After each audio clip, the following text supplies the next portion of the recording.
ਰਾਮ ਸਰੂਪ ਅਣਖੀ ਦਾ novel ਕੋਠੇ ਖੜਕ ਸਿੰਘ ਦਾ ਤੀਸਰੇ ਭਾਗ ਦਾ 9ਵਾਂ ਅੰਕ। ਪਿਕਚਰ ਦੇਖ ਕੇ ਉਹ 5:30 ਵਜੇ ਸਿਨੇਮੇ ਚੋਂ ਨਿਕਲੇ, ਪੈਦਲ ਹੀ ਬੱਸ ਸਟੈਂਡ ਵੱਲ ਤੁਰਨ ਲੱਗੇ। ਨਸੀਬ ਕਹਿ ਰਿਹਾ ਸੀ ਬੱਸ ਲੈਣੀ ਆ ਤਾਂ ਰਿਕਸ਼ਾ ਫੜ ਕੋਈ। 6 ਵਜਣ 'ਚ ਕੀ ਰਹਿ ਗਿਆ, ਬੱਸ ਦਾ ਤਾਂ ਟਾਈਮ ਹੋਇਆ ਪਿਆ। ਪਰ ਪਤਾ ਨਹੀਂ ਕਿਉਂ ਪੁਸ਼ਪਿੰਦਰ ਬਹੁਤ ਧੀਮੇ ਕਦਮਾਂ ਨਾਲ ਚੱਲ ਰਹੀ ਸੀ, ਜਿਵੇਂ ਬੱਸ ਚੜ੍ਹਨਾ ਹੀ ਨਾ ਹੋਵੇ। ਅਖੀਰ ਉਹੀ ਗੱਲ ਹੋਈ। ਰੇਲਵੇ ਮਾਲ ਗੋਦਾਮ ਵਾਲੇ ਫਾਟਕ ਤੱਕ ਜਾ ਕੇ ਉਹ ਸੜਕ ਤੇ ਹੀ ਖੜ ਗਈ। ਬੋਲੇ, ਜੋ ਮੈਂ ਸੋਚਦੀ ਹਾਂ ਤੂੰ ਨਹੀਂ ਸੋਚਦਾ। ਕੀ ਸੋਚਦੀ ਹੈ ਤੂੰ? ਮੈਂ ਬੱਸ ਨਹੀਂ ਲੈਣੀ। ਹੋਰ ਕੀ ਕਰੇਂਗੀ? ਮੈਂ ਤਾਂ ਕੀ ਮਤਲਬ?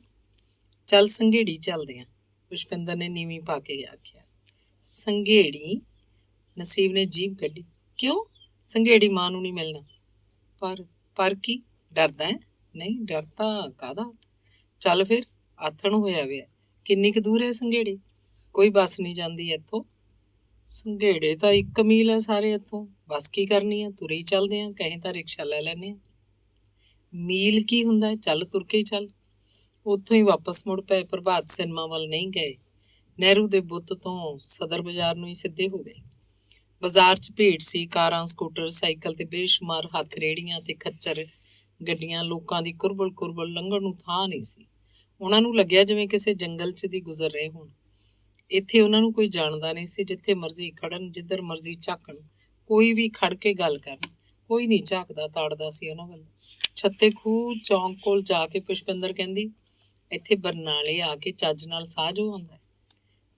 ਦੇਖ, ਇੱਥੇ ਆਪਾਂ ਨੂੰ ਕੋਈ ਨਹੀਂ ਜਾਣਦਾ। ਉੱਧਰ ਆਪਣੇ ਕੰਨੀ ਤਾਂ ਐਵੇਂ ਹੀ ਸਹਿਮ ਜਿਹਾ ਚੜਿਆ ਰਹਿੰਦਾ। ਜੀ ਕਰਦਾ ਇਹਨਾਂ ਲੋਕਾਂ 'ਚ ਹੀ ਰਹੀਏ।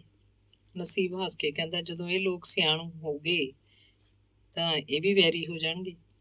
ਛੱਤੇ ਖੂਹ ਚੌਂਕ 'ਚ ਇੱਧਰ ਉੱਧਰ ਬੇਸ਼ੁਮਾਰ ਰੇਹੜੀਆਂ ਸੀ। ਆਲੂ, ਗੰਢਿਆਂ, ਫਲਾਂ, ਸਬਜ਼ੀਆਂ ਦੀਆਂ ਰੇਹੜੀਆਂ। ਉੱਚੀਆਂ ਹਾਕਾਂ ਵੱਜ ਰਹੀਆਂ ਸੀ। ਇੱਕ ਹੋਕਾ ਦੂਜੇ ਹੋਕੇ ਨਾਲ ਟਕਰਾਉਂਦਾ ਤੇ ਕਾਵਾਂ ਰੌਲੀ ਦਾ ਵਾਤਾਵਰਨ ਪੈਦਾ ਹੋਣ ਲੱਗਦਾ। ਇੱਕ ਰੇਹੜੀ ਤੋਂ ਨਸੀਬ ਨੇ ਸਬਜ਼ੀ ਖਰੀਦ ਲਈ। ਸੋਚਿਆ ਹੋਏਗਾ ਮਾਂ ਕਿਤੇ ਭੱਜੀ ਫਿਰੂਗੀ, ਇਹ ਸਬਜ਼ੀ ਬਣਾ ਲਏਗੀ। ਇੱਕ ਲਿਫਾਫਾ ਹੋਰ ਪੁਸ਼ਪਿੰਦਰ ਨੇ ਫਲਾਂ ਦਾ ਲੈ ਲਿਆ। ਸਬਜ਼ੀ ਤੇ ਫਲਾਂ ਦੇ ਪੈਸੇ ਪੁਸ਼ਪਿੰਦਰ ਨੇ ਹੀ ਦਿੱਤੇ। ਛੱਤੇ ਖੂਹ ਤੋਂ ਫਰਵਾਈ ਬਾਜ਼ਾਰ ਨੂੰ ਮੁੜ ਪਏ। ਗਲੀਆਂ ਵਿੱਚ ਦੀ ਲੰਘਦੇ ਉਹ ਸੰਧੂ ਪੱਤੀ ਨੂੰ ਜਾਂਦੀ ਸੜਕ ਪੈ ਗਏ ਤੇ ਠੀਕਰੀ ਵਾਲੇ ਦੇ ਅੱਡੇ ਉੱਤੇ ਜਾ ਕੇ ਸੰਘੇੜਿਆਂ ਵਾਲੀ ਸੜਕ ਚੜ੍ਹਨ ਲੱਗੇ। ਸੂਰਜ ਡੁੱਬੀਏ ਸੀ। ਰਾਹ 'ਚ ਪੁਸ਼ਪਿੰਦਰ ਕਹਿੰਦੀ, ਮੈਨੂੰ ਇਉਂ ਲੱਗਦਾ ਜਿਵੇਂ ਮੈਂ ਆਪਣੇ ਘਰ ਜਾ ਰਹੀ ਹਾਂ। ਹੋਰ ਘਰ ਹੀ ਜਾ ਰਹੀ ਹਾਂ ਆਪਣੇ? ਉਹ ਕੋਈ ਬੇਗਾਨਾ ਘਰ ਹੈ? ਆਪਣਾ ਹੀ ਘਰ ਹੈ। ਉਹ ਨਹੀਂ ਕਮਲਿਆ, ਸਿੱਧਰਾ ਹੀ ਰਿਹਾ ਤੂੰ ਵੀ। ਮੈਨੂੰ ਲੱਗਦਾ ਜਿਵੇਂ ਮੈਂ ਆਪਣੇ ਸਹੁਰੇ ਘਰ ਜਾ ਰਹੀ ਹਾਂ। ਨਸੀਬ ਨੂੰ ਲੱਗਿਆ ਜਿਵੇਂ ਇਹ ਗੱਲ ਸੁਣ ਕੇ ਉਹ ਨਿੰਬੂ ਵਾਂਗ ਨਿਚੋੜਿਆ ਗਿਆ ਹੋਵੇ। ਉਹਦੇ ਵਿੱਚੋਂ ਜਿਵੇਂ ਜਾਨ ਨਿਕਲ ਗਈ ਹੋਵੇ। ਉਹਦੀ ਸੁੱਧ ਬੁੱਧ ਮਾਰੀ ਗਈ। ਉਹ ਤਾਂ ਮੁਸਕਰਾ ਵੀ ਨਾ ਸਕਿਆ। ਪੁਸ਼ਪਿੰਦਰ ਬੋਲੀ, ਕਿਉਂ, ਤੈਨੂੰ ਨਹੀਂ ਲੱਗਦਾ ਇਸ ਤਰ੍ਹਾਂ? ਲੱਗਦਾ ਹੈ, ਉਹਨੇ ਰੁੱਖਾ ਮਿੱਸਾ ਜਿਹਾ ਜਵਾਬ ਦਿੱਤਾ। ਨਸੀਬ, ਤੂੰ ਤਾਂ ਭੌਂਦੂ ਹੈ ਨਿਰਾ, ਪੁਸ਼ਪਿੰਦਰ ਨੇ ਸੁੱਤੇ ਸਿੱਧੀ ਆਖਤਾ। ਨਸੀਬ ਦੀ ਜਿਵੇਂ ਰੂਹ ਪੱਛੀ ਗਈ ਹੋਵੇ। ਉਹਨੂੰ ਆਪਣਾ ਆਪ ਬਹੁਤ ਘਟੀਆ ਲੱਗਿਆ। ਉਹਦਾ ਜਮਾਤੀ ਖਾਸਾ ਜਿਵੇਂ ਉਹਨੂੰ ਕਿਸੇ ਗਾਰ 'ਚ ਲੈ ਕੇ ਬੈਠ ਗਿਆ ਹੋਵੇ। ਫਿਰ ਵੀ ਆਪਣੇ ਆਪ 'ਚ ਦਲੇਰੀ ਭਰਨ ਲੱਗਿਆ, ਪਰ ਉਹਦੇ ਮੂੰਹੋਂ ਕੋਈ ਗੱਲ ਨਹੀਂ ਸੀ। ਪੁਸ਼ਪਿੰਦਰ ਪੂਰੀ ਲੱਚੜੀ ਹੋਈ ਸੀ। ਪੁੱਛਿਆ, ਮੂੰਹ 'ਚ ਤੇਰੇ ਕੋਈ ਸਿਉਣਾ ਪਾਇਆ ਹੋਇਆ? ਨਸੀਬ ਨੇ ਗੱਲ ਬਦਲੀ। ਸਿਉਣੇ ਦੀ ਕੀ ਲੋੜ ਹੈ, ਜਦ ਸਿਉਣੇ ਤੋਂ ਵੱਧ ਭਰਿੰਡ ਵਰਗੀ ਕੁੜੀ ਮੇਰੇ ਨਾਲ ਹੈ। ਮੇਰੇ ਨਾਲ ਹੈ ਨਹੀਂ, ਮੇਰੇ ਕੋਲ ਹੈ, ਆਖ। ਨਸੀਬ 'ਚ ਹੁਣ ਕੋਈ ਬਾਕੀ ਨਾ ਰਹੀ। ਉਹ ਇੱਟਾਂ ਤੋਂ ਭੱਠੇ ਤੱਕ ਆ ਗਏ। ਨਲਕਾ ਗੇੜ ਕੇ ਨਸੀਬ ਪਾਣੀ ਪੀਣ ਲੱਗਿਆ। ਪੁਸ਼ਪਿੰਦਰ ਨੇ ਵੀ ਪਾਣੀ ਪੀ ਲਿਆ। ਪਿੰਡ ਦੇ ਨੇੜੇ ਜਾ ਕੇ ਪੁਸ਼ਪਿੰਦਰ ਫੇਰ ਮੱਛਰ ਉੱਠੀ। ਅੱਛਾ ਇਹ ਦੱਸ, ਮਾਂ ਨੂੰ ਸਤਿ ਸ੍ਰੀ ਅਕਾਲ ਆਖਾਂ ਕਿ ਪੈਰੀਂ ਹੱਥ ਲਾ ਦਿਆਂ? ਅੱਜ ਤਾਂ ਸਤਿ ਸ੍ਰੀ ਅਕਾਲ ਨਹੀਂ ਠੀਕ ਹੈ। ਕਿਉਂ? ਮੈਂ ਤਾਂ ਪੈਰੀਂ ਹੱਥ ਲਾਉਂ। ਨਹੀਂ, ਅੱਜ ਨਹੀਂ। ਸਕੂਲ ਤੋਂ ਅੱਗੇ ਜਾ ਕੇ ਉਹ ਸੜਕੇ ਉਤਰ ਗਏ। ਸਾਹਮਣੇ ਸੂਏ ਦਾ ਪੁਲ ਸੀ। ਪੁਲ ਤੋਂ ਅੱਗੇ ਸੂਜਾ ਪੱਤੀ ਦੇ ਪੱਕੇ ਦਰਵਾਜ਼ੇ ਕੋਲ ਹੀ ਉਹਨਾਂ ਨੂੰ ਲੰਘਣਾ ਔਖਾ ਹੋ ਗਿਆ। ਦਰਵਾਜ਼ੇ ਤੋਂ ਬਾਹਰ ਚੌਂਕੜੀਆਂ ਉੱਤੇ ਬਹੁਤ ਸਾਰੇ ਲੋਕ ਬੈਠੇ ਸੀ। ਹਰ ਇੱਕ ਆਉਂਦੇ ਜਾਂਦੇ ਵੱਲ ਦੂਰੋਂ ਹੀ ਗੌਰ ਨਾਲ ਝਾਕਦੇ ਤੇ ਫਿਰ ਕੋਲ ਦੀ ਲੰਘ ਗਏ ਦੀਆਂ ਹੀ ਗੱਲਾਂ ਕਰਦੇ। ਕੌਣ ਹੈ, ਕਿੱਥੋਂ ਆਇਆ, ਬਈ ਕਿਹਦੇ ਜਾਊਗਾ? ਮੂੰਹ ਹਨੇਰਾ ਹੋ ਚੁੱਕਿਆ ਸੀ। ਨਸੀਬ ਨੇ ਪੁਸ਼ਪਿੰਦਰ ਨੂੰ ਆਖਿਆ ਕਿ ਨੀਵੀਂ ਪਾ ਕੇ ਇੱਥੋਂ ਦੀ ਫਟਾਫਟ ਲੰਘ ਚੱਲੇ। ਨਸੀਬ ਆਪ ਵੀ ਬੜੀ ਤੇਜ਼ੀ ਨਾਲ ਦਰਵਾਜ਼ੇ ਕੋਲੋਂ ਦੀ ਲੰਘਿਆ। ਬੈਠੇ ਹੋਏ ਲੋਕ ਉਹਨਾਂ ਵੱਲ ਬਾਜ਼ ਅੱਖਾਂ ਨਾਲ ਝਾਕਣ ਲੱਗੇ। ਨਸੀਬ ਨੇ ਪਿੱਠ ਪਿੱਛੇ ਉਹਨਾਂ ਦੀ ਘੁਸਰ ਮੁਸਰ ਸੁਣੀ ਤਾਂ ਜ਼ਰੂਰ, ਪਰ ਇਹ ਪਤਾ ਨਾ ਲੱਗਿਆ ਕਿ ਉਹਨਾਂ ਨੇ ਆਖਿਆ ਕੀ ਸੀ। ਲੰਮੀ ਗਲੀ ਤੁਰੇ ਜਾਂਦਿਆਂ ਪੁਸ਼ਪਿੰਦਰ ਨੇ ਪੁੱਛਿਆ, ਇੱਥੇ ਇੰਨੇ ਲੋਕ ਕਿਉਂ ਬੈਠੇ ਰਹਿੰਦੇ ਆ? ਨਸੀਬ ਕਹਿੰਦਾ, ਇਹ ਦਰਵਾਜ਼ਾ ਹੈ, ਪੱਕਾ ਦਰਵਾਜ਼ਾ। ਸੱਥ ਹੈ ਪਿੰਡ ਦੀ। ਸੱਥ 'ਚ ਲੋਕਾਂ ਨੇ ਬੈਠਣਾ ਹੀ ਹੋਇਆ। ਇਹ ਬਹੁਤ ਪੁਰਾਣਾ ਦਰਵਾਜ਼ਾ ਹੈ। ਪਹਿਲਾਂ ਇੱਥੇ ਪਿੰਡ ਦਾ ਪ੍ਰਾਇਮਰੀ ਸਕੂਲ ਹੁੰਦਾ ਸੀ। ਇਹਦੇ 'ਚ ਗੁਰਦੁਆਰਾ ਵੀ ਹੈ। ਇਸੇ ਦਰਵਾਜ਼ੇ 'ਚ ਇੱਕ ਬਹੁਤ ਪੁਰਾਣਾ ਵੱਡਾ ਤਖਤਪੋਸ਼ ਪਿਆ ਹੈ। ਕਹਿੰਦੇ ਉਹ 100 ਸਾਲ ਪੁਰਾਣਾ ਹੈ। ਲੰਮੀ ਗਲੀ 'ਚ ਕਈ ਘਰ ਲੰਘ ਕੇ ਉਹ ਸੱਜੇ ਪਾਸੇ ਦੀ ਇੱਕ ਹੋਰ ਗਲੀ ਪੈ ਗਏ। ਉੱਚੀ ਜੀ ਥਾਂ ਜਾ ਕੇ ਨਸੀਬ ਕਾ ਘਰ ਸੀ। ਲੰਮਾ ਚੌੜਾ ਘਰ, ਖੁੱਲ੍ਹਾ ਵਿਹੜਾ, ਮਗਰ 2 ਵੱਡੀਆਂ ਸਬਾਤਾਂ। ਇੱਕ ਪਾਸੇ ਇੱਕ ਪੱਕੀ ਬੈਠਕ, ਨਾਲ ਇਹਦੀ ਰਸੋਈ ਬਣੀ ਹੋਈ। ਇਉਂ ਹੀ ਦੂਜੇ ਪਾਸੇ ਇੱਕ ਹੋਰ ਪੱਕੀ ਬੈਠਕ ਸੀ, ਪਰ ਇੱਕ ਛੋਟੀ ਬੈਠਕ ਸੀ। ਇਸੇ ਬੈਠਕ 'ਚ ਨਸੀਬ ਦੀ ਬੁੱਢੀ ਮਾਂ ਪੈਂਦੀ ਬੈਠਦੀ। ਬੈਠਕ ਤੋਂ ਬਾਹਰ 2 ਪਾਸੇ ਕੰਧੋਲੀਆਂ ਕੱਢ ਕੇ ਉੱਚੇ ਚੌਂਤਰੇ ਤੇ ਚੁੱਲ੍ਹਾ ਸੀ। ਚੌਂਤਰਾ ਕਾਨੇ ਕੜੀਆਂ ਪਾ ਕੇ ਛੱਤ ਦਿੱਤਾ ਗਿਆ ਸੀ। ਮੀਂਹ ਕਣੀ ਤੋਂ ਬਚਾਅ ਹੋ ਜਾਂਦਾ। ਛੱਤ ਦੇ ਦੋਵੇਂ ਕਿਨਾਰਿਆਂ ਤੇ ਥੰਮਲਿਆਂ ਦੀ ਥਾਂ ਮੋਟੀਆਂ ਲੱਕੜਾਂ ਗੱਡੀਆਂ ਸੀ। ਬੁੜੀ ਕੋਲ ਇੱਕ ਚੱਕਵਾਂ ਚੁੱਲ੍ਹਾ ਵੀ ਸੀ। ਕਦੇ ਬਹੁਤਾ ਮੀਂਹ ਪੈਂਦਾ ਤਾਂ ਉਹ ਬੈਠਕ 'ਚ ਅੱਗ ਪਾ ਲੈਂਦੀ। ਬੁੜੀ ਆਪ ਪਕਾ ਕੇ ਖਾਂਦੀ। ਮੁੰਡਿਆਂ ਨਾਲ ਉਹਦਾ ਕੋਈ ਵਾਹ ਵਾਸਤਾ ਨਹੀਂ ਸੀ। ਨੂੰਹਾਂ ਉਹਨੂੰ ਨੱਕ ਬੁੱਲ ਕੱਢਦੀਆਂ ਰਹਿੰਦੀਆਂ। ਉਹਦੇ ਆਪਣੇ ਹੱਡ ਪ੍ਰਾਣ ਕਾਇਮ ਸੀ। ਕੀ ਲੈਣਾ ਸੀ ਉਹਨੇ ਨੂੰਹਾਂ ਦੀ ਮਸ਼ੰਦਗੀ ਝੱਲ ਕੇ। ਪਿੰਡ 'ਚੋਂ ਸਾਰੇ ਜਾਂਦੀ, ਘਰਾਂ ਨਾਲ ਪੁਰਾਣੇ ਸੰਬੰਧ ਬਣੇ ਹੋਏ ਸੀ। ਉਹਦਾ ਖਾਣ ਪੀਣ ਜੋਗਾ ਤਾਂ ਉਹਨੂੰ ਬਾਫਰ ਰਹਿੰਦਾ। 3 ਮੁੰਡੇ ਅੱਡ ਸੀ, ਆਪਣੀ ਕਾਰ ਕਰਦੇ। ਵੱਡਾ ਤੇ ਉਹ ਤੋਂ ਛੋਟਾ ਸਬਾਤਾਂ 'ਚ ਸੀ। ਇੱਕੋ ਇੱਕ ਸਬਾਤ ਸਾਂਭ ਰੱਖੀ ਸੀ। ਨਸੀਬ ਤੋਂ ਵੱਡੇ ਨੇ ਆਪ ਇਹ ਬੈਠਕ ਅਤੇ ਰਸੋਈ ਬਣਵਾਈ ਸੀ। ਮਾਂ ਵਾਸਤੇ ਇੱਕ ਛੋਟੀ ਬੈਠਕ 3 ਮੁੰਡਿਆਂ ਨੇ ਰਲ ਕੇ ਬਣਵਾਤੀ ਸੀ। ਸੱਸ ਨੂੰਹਾਂ ਦੇ ਕਲੇਸ਼ ਨੂੰ ਮਿਟਾਉਣ ਲਈ ਇਹੀ ਇੱਕ ਰਾਹ ਸੀ। ਹੁਣ ਬੁੜੀ ਅੱਡ ਵਿੱਡ ਸੀ। ਪੂਰਾ ਅਮਨ ਚੈਨ ਸੀ। ਹੁਣ ਤਾਂ ਸਗੋਂ ਨੂੰਹਾਂ ਸੱਸ ਦਾ ਕਦੇ ਹਾਲ ਚਾਲ ਵੀ ਪੁੱਛ ਲੈਂਦੀਆਂ। ਵੱਡੀ ਨੂੰ ਜਿਹਦੇ ਗਾਂ ਆਪਣੇ 3 ਜਵਾਕ ਸੀ, ਸੱਸ ਨਾਲ ਖਾਸਾ ਹੀ ਘੁਲ ਮਿਲ ਕੇ ਰਹਿੰਦੀ। ਨਸੀਬ ਦਾ ਸਭ ਤੋਂ ਵੱਡਾ ਭਰਾ ਪਸ਼ੂ ਮੰਡੀਆਂ ਤੇ ਜਾ ਕੇ ਮੱਝਾਂ ਦੀ ਦਲਾਲੀ ਕਰਦਾ। ਉਹ ਤੋਂ ਛੋਟਾ ਪਿੰਡਾਂ 'ਚ ਪਿਤਾ ਪੁਰਖੀ ਕੰਮ ਕਰਦਾ ਸੀ। ਨਸੀਬ ਤੋਂ ਵੱਡਾ ਭੱਦਲ ਵੱਢਦੇ ਸ਼ਰਾਬ ਠੇਕੇ ਉੱਤੇ ਕਰਿੰਦਾ ਸੀ।